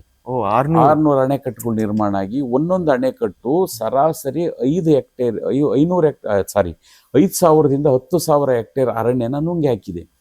ಅಷ್ಟು ಹಸಿರು ಮತ್ತು ಜೀವ ಸಂಕುಲ ನಾಶವಾಯಿತು, ಸೂಕ್ಷ್ಮ ವಲಯನೇ ನಾಶವಾಯಿತು. ಹಾಗಾಗಿ ರಸ್ತೆ ನಿರ್ಮಾಣಕ್ಕೆ ಹಸಿರು ನಾಶವಾಯಿತು, ನಗರೀಕರಣಕ್ಕೆ ಹಸಿರು ನಾಶವಾಯಿತು. ಹಸಿರು ಯಾವಾಗ ನ್ಯಾಚುರಲ್ ಆಗಿತ್ತು, ಆ ಸ್ಥಿರವಾದಂಥ ಹಸಿರೇನಿತ್ತು, ಅಷ್ಟು ನಾಶವಾದಾಗ ಆಟೋಮೆಟಿಕ್ಕಾಗಿ ಕಾರ್ಬನ್ ಡೈಆಕ್ಸೈಡ್ ಪ್ರಮಾಣ ಜಾಸ್ತಿ ಆಯಿತು. ಇಷ್ಟೆಲ್ಲ ಕ್ರಿಯೆಗಳಿಂದ ಏನಾಯಿತು, ಪಂಚಭೂತಗಳು ತನ್ನ ಕ್ರಿಯೆನ ಸ್ಥಗಿತಗೊಳಿಸಿದಾವೆ. ಇವತ್ತು ಪಂಚಭೂತಗಳು ಯಾವುದೋ ಅದ್ರ ಸರಿಯಾಗಿ ಕೆಲಸ ಮಾಡ್ತಾ ಇಲ್ಲ. ಆಮೇಲೆ ಋತುಮಾನಗಳು, 3 ಋತುಮಾನಗಳು ಈ ಭೂಮಿ ಮೇಲೆ ನಡೆಯುತ್ತೆ, ಆ ಕ್ರಿಯೆಗಳು ನಡೆಯುತ್ತೆ. ಒಂದು ಬೇಸಿಗೆ ಕಾಲ, ಮಳೆಗಾಲ ಮತ್ತು ಚಳಿಗಾಲ. ಈ 3 ಋತುಮಾನಗಳು, ಆಯಾ ಋತುಮಾನ 4 ತಿಂಗಳಿಗೆ ಏನೇನು ವ್ಯವಸ್ಥಿತವ ಮಾಡಬೇಕಿತ್ತು ಅಷ್ಟು ಕೆಲಸಗಳು ಹಿಂದಾಗ್ತಾ ಇತ್ತು. ಯಾಕೆಂದ್ರೆ ಪಂಚಭೂತಗಳು ಸಮತೋಲನವಾಗಿತ್ತು. ಈಗ ಅದೆಲ್ಲದೂ ನಿಂತೋಗಿದ್ರಿಂದ ಏನಾಯಿತು ಅಂತಂದರೆ, ಇವತ್ತು ಅಕಾಲಿಕವಾದಂಥ ಮಳೆಗಳು, ಬೇಸಿಗೆಲ್ಲೂ ಮಳೆ, ಚಳಿಗಾಲದಲ್ಲೂ ಮಳೆ, ಮಳೆಗಾಲದಲ್ಲಿ ಬಿಸಿಲು, ಈ ಥರದ ಕ್ಲೈಮೇಟ್ ಎಲ್ಲ ಚೇಂಜ್ ಆಗಿ ಹೋಗಿದೆ. ಆ ಚೇಂಜ್ ಆಗಿ ಹೋಗಿರೋದ್ರಿಂದ ಇವತ್ತು ಪರಿಸರ ನಾಶವಾಗೋಯ್ತು. ಇವತ್ತು ಜೀವಸಂಕುಲಗಳು, ಭೂಮಿ ಮೇಲೆ ಇದ್ದಂಥ ಅಷ್ಟು ಜೀವಸಂಕುಲಗಳು ನಾಶವಾಗೋದು. ಎರೆಹುಳು, ಅದು ರೈತ ಮಿತ್ರ ಅಂತಾರೆ, ನಿಸರ್ಗದ ನೇಗಿಲು ಅಂತ ಕರಿತಾ ಇದ್ರು. ಅದು ಒಂದು ಎರೆಹುಳು ಪ್ರತಿದಿನ 24 ಅಡಿ ಆಳಕ್ಕೆ ಹೋಗಿ ಮತ್ತೆ ಮೇಲೆ ಬಂದು ರಾತ್ರಿ ಗೊಬ್ಬರನ ಇಕ್ಕೆನ ಇಟ್ಬಿಟ್ಟು ಮತ್ತೊಂದು ಹೊಸ ಜಾಗದಲ್ಲಿ 24 ಅಡಿ ಆಳಕ್ಕೆ ಹೋಗಿ ಮೇಲೆ ಬರ್ತಾ ಇತ್ತು. ಆ ಕ್ರಿಯೆ ನಿಂತೋಯ್ತು. ಇವತ್ತು ಕೆಮಿಕಲ್ ಫಾರ್ಮಿಂಗ್ ಮಾಡಿ ವಿಷ ಹಾಕಿ ಅಷ್ಟು ಎರೆಹುಳು ನಾಶ ಮಾಡಿದ್ದೀವಿ. ಅಷ್ಟನ್ನು ನಾಶ ಮಾಡಿರೋದ್ರಿಂದ ಗುರುತ್ವಾಕರ್ಷಣ ಬಲದಿಂದ ನೀರು ಇಂಗ್ತಿತ್ತು ಮಳೆಗಾಲದಲ್ಲಿ, ಮತ್ತೆ ಕ್ಲೇಶಾಕರ್ಷಕ ಫೋರ್ಸಲ್ಲಿ ಚಳಿಗಾಲದಲ್ಲಿ ನೀರು ಮೇಲೆ ಬರ್ತಾ ಇತ್ತು. ಈ ಕ್ರಿಯೆಗಳೇ ನಿಂತೋಗಿದೆ. ಆಗ ಆ ಕಾರಣಕ್ಕಾಗಿ ಇವತ್ತು ಆ ಕ್ರಿಯೆಗಳು ನಿಂತೋಗಿರೋದ್ರಿಂದ ಇವತ್ತು ಪರಿಸರ ಪರಿಪೂರ್ಣವಾಗಿ ನಾಶದಂಚಿಗೆ ಬಂದಿದೆ. ಇವತ್ತು ಸಮುದ್ರದ ಮೇಲ್ಮೈ ಮಟ್ಟ ಶಾಖ ಉತ್ಪತ್ತಿ ಆಗ್ತಾ ಇದೆ. ಆ ಶಾಖದಿಂದ ಇವತ್ತು ಸಮುದ್ರದಲ್ಲಿ ಮತ್ತೆ ಯಾವಾಗ ಆ ತಾಪಮಾನ ಹೆಚ್ಚಾಗ್ತಾ ಹೋಯಿತು, ಭೂಮಿ ಮೇಲಿರೋಂಥ ಎಲ್ಲಿನ ನೀರಿನ ಸೋರ್ಸು ಬೇಗ ಆವಿ ಆಗ್ತಾ ಇದೆ. ಆವಿಯಾದಂಥ ನೀರು ಘನೀಕೃತಗೊಂಡು ಎಲ್ಲಿ ಸುರಿಬೇಕು ಒಂದೇ ಸರಿ ಕೆಳಗೆ ಬಿದ್ದೋಗ್ತಾ ಇದೆ. ಮೋಡಗಳೇ ಕೆಳಗೆ ಬೀಳ್ತಾ ಇದ್ದಾವೆ. ಇವತ್ತು ಉತ್ತರ ಭಾರತದಲ್ಲಿ ಆಗ್ತಾ ಇರೋಂಥದ್ದು ಮೆಗಾ ಸ್ಫೋಟಗಳು ಏನಿದೆ ಅದಷ್ಟು ಆ ಮೋಡಗಳು ಕುಸಿತಾನೆ ಕಾರಣ, ಅದಕ್ಕೆ ನಾವೇ ಕಾರಣ. ಹಾಗಾಗಿ ಇಷ್ಟೆಲ್ಲ ಕ್ರಿಯೆಗಳು ಆಗ್ತಾ ಇರೋದ್ರಿಂದ ಇಷ್ಟಕ್ಕೂ ಉತ್ತರ ನ್ಯಾಚುರಲ್ ಫಾರ್ಮಿಂಗ್ ಒಂದೇನೆ. ಹಾಗಾದ್ರೆ ನಾನೊಂದು ಕೇಳೋ ಪ್ರಶ್ನೆ ಏನಂದ್ರೆ, ಈಗ ಫುಡ್ ಸಪ್ಲೈಗೋಸ್ಕರ ನಾವು 1960s 70s ಅಲ್ಲಿ ಗ್ರೀನ್ ರೆವಲ್ಯೂಷನ್ ಆಗಿ ವಿ ಸ್ಟಾರ್ಟೆಡ್ ಈ ಒಂದು ಕೆಮಿಕಲ್ ಫಾರ್ಮಿಂಗ್ ಎಲ್ಲ. ಸೊ ಈಗ ಕ್ಯಾನ್ ವಿ ಚೇಂಜ್, ನಮಗೆ ಚೇಂಜ್ ಆಗುತ್ತಾ ನಾವು ನ್ಯಾಚುರಲ್ ಅವತ್ತವರು ನಮಗೆ ಫುಡ್ ಸೆಕ್ಯೂರಿಟಿಗಾಗಿ ನಾವು ಇದನ್ನ ಜಾರಿ ತರಬೇಕು ಅಂತ ಹೇಳಿದ್ದೇ ಸುಳ್ಳು. ಅದೊಂದು ಹುನ್ನಾರ, ಅದು ವಿದೇಶದ ಹುನ್ನಾರ. ಅದು ಸ್ವಾಮಿನಾಥನ್ ಅದನ್ನ ಮಾಡಿದ ಕ್ರಿಯೆ, ಅದು ಮೋಸ ಮಾಡಿದ್ರು. ಸ್ವಾಮಿನಾಥನ್ ಅವ್ರನ್ನ ವಿರೋಧಿಸ್ತೀವಿ, ಹೌದೌದು. ಅದು ಸ್ವಾಮಿನಾಥನ್ ಮಾಡಿದಂತ ಮೋಸ ಇದು ಭಾರತಕ್ಕೆ, ಭಾರತದ ಕೃಷಿ ಕ್ಷೇತ್ರಕ್ಕೆ. ಎರಡನೇ ಒಂದು ಸ್ವತಂತ್ರ ಪೂರ್ವದಲ್ಲಿ ನಮ್ಮ ಭಾರತದ ಕೃಷಿ ಆಗಿತ್ತು ಅಂತಂದ್ರೆ, ಅಲ್ಲಿ ಒಬ್ಬ ಆಲ್ಬರ್ಟ್ ವಿಲಿಯಂ ಅಂತೇಳಿ ಒಬ್ರು ಬರ್ತಾರೆ, ಸೈಂಟಿಸ್ಟ್. ಆತ ಅಗ್ರಿಕಲ್ಚರ್ ಸೈಂಟಿಸ್ಟ್. ಇಂಗ್ಲೆಂಡ್ ಗೌರ್ಮೆಂಟ್ ನೇಮಕ ಮಾಡುತ್ತೆ ಭಾರತಕ್ಕೆ. ನೋಡು, ಭಾರತದ ಕೃಷಿಗೆ ಏನಾದ್ರು ಒಂದು ಹೊಸದೊಂದು ಕಲಸನ ಡೆವಲಪ್ ಮಾಡೋಣ, ಅಲ್ಲಿ ಹೋಗಿ ಅಧ್ಯಯನ ಮಾಡ್ಕೊಂಡು ಬನ್ನಿ ಅಂತ 500 ಜನ ಕೃಷಿ ವಿಜ್ಞಾನಿಗಳ ಜೊತೆನಲ್ಲಿ ಸರ್ ಆಲ್ಬರ್ಟ್ ವಿಲಿಯಂ ಭಾರತಕ್ಕೆ ಬರ್ತಾನೆ 1888ರಲ್ಲಿ. ಭಾರತಕ್ಕೆ ಬಂದು ಅವನು ಪರಿಪೂರ್ಣವಾಗಿ ಅಧ್ಯಯನ ಮಾಡ್ತಾನೆ ಭಾರತನ. ಅಧ್ಯಯನ ಮಾಡಿದಾಗ ಆತ ಒಂದು ವರದಿ ಕೊಡ್ತಾನೆ ಇಂಗ್ಲೆಂಡ್ ಗೌರ್ಮೆಂಟ್ಗೆ. ಭಾರತದ ಕೃಷಿಕರಿಂದ ನಮ್ಮಂತ ಮುಂದುವರೆದ ದೇಶದ ವಿಜ್ಞಾನಿಗಳು ಕಲಿಯೋದ್ ಸಾಕಷ್ಟಿದೆ, ಆ ರೈತರಿಗೆ ನಮ್ಗೆ ಹೇಳ್ಕೊಡೋಂಥದ್ದು ಏನು ಇಲ್ಲ, ನಾವೇ ಕಲಿಯುವಂಥದ್ದು ಸಾಕಷ್ಟಿದೆ, ಹೆಂಗ್ ಹೋಗ್ತಿದಾರೆ ಹಂಗ್ ಬಿಟ್ಟು ಬಿಡಿ ಅಂತ ಹೇಳ್ತಾನೆ. ಅವ್ನು ವರದಿ ಕೊಡ್ತಾನೆ. ಅವನು ಹೇಳ್ತಾನೆ, ಇನ್ನೂ ಸೂಕ್ಷ್ಮವಾಗಿ ಅವಲೋಕನ ಮಾಡ್ತಾರೆ. ಆತ ಒಬ್ಬ ವಿಜ್ಞಾನಿ ಒಂದೊಂದು ಹಳ್ಳಿ ಕಟ್ಟೆ ಮೇಲೆ ಬಂದು ಕೂರ್ತಾರೆ ಬೆಳಿಗ್ಗೆ ಅವಲೋಕನ ಮಾಡಕ್ಕೆ. 4 ಗಂಟೆಗೆ ಬಂದು ಕೂರ್ತಾರೆ. ಕೂತಾಗ ಬೆಳಿಗ್ಗೆ 4:30-5 ಗಂಟೆ ಹೊತ್ತಿಗೆ ಒಬ್ಬೊಬ್ಬರೇ ಬಾಕಲು ತಕೊಂಡು ಹೊರಗೆ ಬಂದು ದನಗಳು ಕಟ್ಟೋದು, ಹಾಲು ಕರ್ಕೊಂಡು ಹೋಗೋದು, ಮತ್ತೆ ಬರೋದು, ಮತ್ತೆ ಎಲಟಿಕೆ ಹಾಕೊಳ್ಳೋದು, ಮತ್ತೆ ಬಂದು ಕಟ್ಟೆ ಮೇಲೆ ಕುತ್ಕೊಂಡು ಕಾಫಿ ಕುಡಿಯೋದು. 8 ಗಂಟೆ ತನಕ ಈ ಕೆಲಸ ಮಾಡ್ತಾರೆ. ಮತ್ತೆ 8:30 ಮೇಲೆ ಹೆಂಗಸು ಒಂದು ಬುಟ್ಟಿ ಹೊತ್ಕೊಂಡು, ಗಂಡಸು ನೀರು ಹಿಡ್ಕೊಂಡು ಆ ದನಗಳನ್ನ ತಗೊಂಡು ಹೊಲಕ್ಕೆ ಹೋಗ್ತಾರೆ. ಮತ್ತೆ 5 ಗಂಟೆಗೆ ಮತ್ತೆ ಬಂದವರು 7 ಗಂಟೆ ಒಳಗೆ ಸೇರ್ಕೊಂಡ್ರೆ ಮತ್ತೆ ಬೆಳಿಗ್ಗೆನೆ ಹೇಳೋದವರು. ಯಾರೂ ಪಕ್ಕದ ಮನೆಯವ್ರನ್ನ ಅವಲಂಬಿಸ್ತಿರ್ಲಿಲ್ಲ ಅವರು. ಹಂಗೆ ಇಡೀ ಭಾರತದ ರೈತರು 87% ಇರೋಂಥ ರೈತರು ಪೂರ್ಣ ಪ್ರಮಾಣದಲ್ಲಿ ಸ್ವಾವಲಂಬಿಗಳಾಗಿದ್ದಾರೆ. ಪಕ್ಕದ ಮನೆಯ ಅವಶ್ಯಕತೆನೂ ಆ ರೈತನಿಗಿಲ್ಲ. ಹಾಗಾಗಿ ನಾವು ಇವ್ರನ್ನ ಹಿಂಗೆ ಬಿಟ್ಬಿಡೋಣ ಅಂತ ಹೇಳ್ತಾರೆ. ಇವತ್ತು ನಾವು ನಮ್ಮ ಪ್ರಧಾನಿಯವರು ಏನು ಆತ್ಮನಿರ್ಭರ್ ಭಾರತ, ನಮ್ಮ ಸ್ವಾವಲಂಬಿ ಆಗಿರ್ಬೇಕು ಅನ್ನೋದನ್ನ ನಮ್ಮ ಪೂರ್ವಜರು ಆಲ್ರೆಡಿ ಮಾಡಿದ್ರು, ಕಲಿಸಿದ್ರು. ಹಂಗಾಗಿ ಅಂತದಕ್ಕೆ ದೊಡ್ಡ ಪೆಟ್ಟು ಕೊಡ್ತಾರೆ ಸ್ವಾಮಿನಾಥನ್. ಅದಕ್ಕಿಂತ ಮೊದಲು ಓವರ್ಡ್ ಬಂದು ಈ ಕಲ್ಚರ್ನ ಕಲಿಸ್ತಾರೆ ಹೊರದೇಶಕ್ಕೆ. ಇಲ್ಲ ಕೃಷಿ ಮೆಥಡ್ನೆಲ್ಲ ಅಲ್ಲಿ ಕಲಿಸ್ತಾರೆ. ಹಾಗಾಗಿ ಅವ್ರು ನಮ್ಮಿಂದ ಕಲ್ತರು, ಡೆವಲಪ್ ಆದ್ರು. ನಮಗೆ ಗೌರ್ಮೆಂಟ್ ಯಾವಾಗ ಸ್ವತಂತ್ರ ಬಂತು ಅವಾಗ ಕ್ಷೀರ ಕ್ರಾಂತಿ ತಂತು. ನಮ್ಮಲ್ಲಿ ಪ್ರತಿ 12 ಲಕ್ಷ ಗೋತಳಿಗಳು ಭಾರತದಲ್ಲಿದ್ದು ಸ್ವತಂತ್ರದ ನಂತರ. 12 ಲಕ್ಷ ತಳಿಗಳು. ಈಗ ಮಲ್ನಾಡು ಅಮೃತ್ ಮಾಲ್ ಹೆಂಗಿದೆ, ಮಲ್ನಾಡು ಗಿಡ್ಡ ಹೆಂಗಿದೆ, ಹಂಗೆ ಒಂದೊಂದು ತಳಿಗಳೇ ಬ್ರೀಡ್ಸೇ 12 ಲಕ್ಷ ಇದ್ದು. ಇದನ್ನ ಯಾರು ನೋಡ್ಲೇ ಇಲ್ಲ. ಪ್ರತಿಯೊಂದ್ ಮನೆಯಲ್ಲೂ ಹಾಲು, ಬೆಣ್ಣೆ, ತುಪ್ಪ ಸಮೃದ್ಧಿಯಾಗಿತ್ತು. ಒಂದು ಹಳ್ಳಿಗೆ ಹೋದ್ರೆ ಯಾರ ಮನೆಯಲ್ಲಿ ಇರ್ಲಿಲ್ಲ, ಎಲ್ಲೋ ಒಂದು 10% ಒಂದು 20% ಇರ್ಲಿಲ್ಲ ಅಷ್ಟೇನೆ. ಅವರೆಲ್ಲರೂ ಹಾಲು ಮಜ್ಜಿಗೆನ ಇರೋವ್ರ ಮನೆಗೆ ತಗೊಂಡೋಗಿ ತಿನ್ನೋರು. ಅಷ್ಟು ಕ್ರಿಯೆಗಳು ನಡೀತಾ ಇದ್ದು. ಇದನ್ನ ಕುರಿಯನ್ನು ಅಧ್ಯಯನನೇ ಮಾಡಲಿಲ್ಲ. ಹಾಗಾಗಿ ವಿದೇಶಿ ಹಸುಗಳು ಬೇಕು ನಮಗೆ ಅಂತೇಳಿ HF ಜರ್ಸಿನ ತಂದ್ರು. ಹೌದೌದು. ಇಡೀ ಭಾರತದ ಕೃಷಿನ ಹಾಳು ಮಾಡಕ್ಕೆ ಅವರಿಬ್ಬರೇ ಕಾರಣ, ಕುರಿಯನ್ನು ಮತ್ತು ಸ್ವಾಮಿನಾಥನ್. ಅವ್ರಿಗೆ ಪಶ್ಚಾತ್ತಾಪ ಆಗುತ್ತೆ. ಕುರಿಯನ್ ತಮ್ಮ ಆತ್ಮಚರಿತ್ರೆನಲ್ಲಿ ಬರ್ಕಂತಾರೆ, ಈ ಭಾರತದ ಕೃಷಿ ನಾನು ದೊಡ್ಡ ಅನ್ಯಾಯ ಮಾಡಿದೆ ಅಂತೇಳಿ. ಇವರು ಬರ್ಕಂತಾರೆ. ಸ್ವಾಮಿನಾಥನ್ ಬರ್ಕೊಂಡು ದೊಡ್ಡ ತಪ್ಪು ಮಾಡಿದೆ ಅಂತ ಹೇಳ್ಬಿಟ್ಟು ತಮಿಳ್ನಾಡು ಅವ್ರದ್ದು ಚೆನ್ನೈನಲ್ಲಿ ಒಂದು ಫೌಂಡೇಶನ್ ಸ್ಟಾರ್ಟ್ ಮಾಡ್ತಾರೆ, ಆರ್ಗ್ಯಾನಿಕ್ ಫೌಂಡೇಶನ್ ಅಂತೇಳಿ. ಅದನ್ನ ತಿದ್ದದಕ್ಕಾಗಿ ಅವ್ರಿಗೆ ಪಶ್ಚಾತ್ತಾಪ ಸಾಯ ತನಕ ಕಾಡ್ತವ್ರಿಗೆ. ಬಟ್ ನಾವು ಅವರನ್ನ ಸಮಾಜದಲ್ಲಿ ಒಂದು ಏನೋ ಕ್ರಾಂತಿ ಮಾಡಿದ್ರು ಅಂತ. ಅದೇನು ಕ್ರಾಂತಿ ಅಂದ್ರೆ, ಇಲ್ಲಿ ಆಡಳಿತ ಮಾಡೋರಿಗೆ ಮತ್ತು ಕೃಷಿನಲ್ಲಿ ಏನೂ ಗೊತ್ತಿಲ್ಲದವ್ರಿಗೆ ಅದು ಕ್ರಾಂತಿ ಅಂತ ಅನ್ನಿಸ್ತು. ಯಾರು ಕೃಷಿನಲ್ಲಿ ತೊಡಗಿಸ್ಕೊಂಡಿದ್ರು, ಅದರ ಆಳ ಅಧ್ಯಯನ ಮಾಡಿದ್ರು, ಅಂತವ್ರಿಗೆ ಅದು ಮೋಸ ಅಂತ ಕಾಣಿಸ್ತಾ ಇದೆ. ಇವತ್ತು 100 ರೂಪಾಯಿ ಖರ್ಚು ಮಾಡ್ತಾರೆ, 20 ರೂಪಾಯಿ ವಾಪಸ್ ಬರಲ್ಲ. ಏನೋ ರೇಟ್ ಇದ್ರೆ ಸಿಗುತ್ತೆ, ಇಲ್ಲ ಅಂದ್ರೆ ಇಲ್ಲ. ಒಟ್ಟು ತಳಮಟ್ಟದ ಕೃಷಿಕನಿಗೂ ತಲುಪಲಾರದಂಥ ಹಳ್ಳಿಗಳಿಗೂ ಹೋಗಿ ಈ ಕೃಷಿನ ಮುಟ್ಸೋಂಥ ಕೆಲಸನ ಮಾಡಬೇಕಾಗಿದೆ. ಬದಲಾಗಿದ್ದೀನಿ ಅಂತಂದರೆ ನಾನು ಕೆಮಿಕಲನ್ನು ಬಳಸ್ತಾ ಇಲ್ಲ. 1 ಗ್ರಾಮನ ತಗೊಂಡು ಅಂತಂದಾಗ ಅಲ್ಲಿಗೆ ಎಷ್ಟು ಕೆಮಿಕಲ್ ಬರ್ತಾ ಇತ್ತು. ನಾವು ಸಾವಯವ ಯೋಜನೆ ಜಾರಿಗೆ ಆದಮೇಲೆ ಎಷ್ಟು ಕೆಮಿಕಲ್ ನಿಲ್ತು, ಯೋಜನೆ ಮುಗಿದ ಮೇಲೆ ಎಷ್ಟು ಜನ ಬದಲಾವಣೆ ಆದರು. ಪ್ರಧಾನಮಂತ್ರಿಗಳದ್ದು ಒಂದು ಅಪಾಯಿಂಟ್ಮೆಂಟ್ ತಗೊಂಡು ಪ್ರಧಾನಮಂತ್ರಿ ಮತ್ತು ಕೃಷಿ ಸಚಿವರು ಇಬ್ಬರನ್ನೂ ಸೇರಿಸಿ ಅಲ್ಲಿ ಜಾಯಿಂಟ್ ಆಗಿ ಒಂದು ಚರ್ಚೆ ಇಟ್ಕೊಂಡಿದೀವಿ. ಅದನ್ನ ಒಂದು ಅಪಾಯಿಂಟ್ಮೆಂಟ್ ತಗೊಳೋದಕ್ಕೆ ನಿತೀಶ್ ಕುಮಾರ್ ಬಿಹಾರದವರು ಅವರು ಜವಾಬ್ದಾರಿ ತಗೊಂಡಿದ್ದಾರೆ. ನೋಡ್ದವ್ರು ನೀವು ಒಳ್ಳೆ ಫ್ರೆಂಡ್ಸ್ ತರ ಇದ್ದೀರಾ ಅನ್ನೋ ತರ ಇತ್ತು. ಅವ್ನ್ ಬಂದ್ರು ಒಳಗ್ ಕೂರೋದೇ ಇಲ್ಲ. ಅವ್ರ ಅಪ್ಪನ ಜೊತೆಗೆ ತೋಟದೊಳಗೆ ಎಲ್ಲೋ ಹೋಗುತ್ತಲ್ಲಿ ಅವ್ರ ಅಪ್ಪನ ಹಿಂದ್ಗಡೆ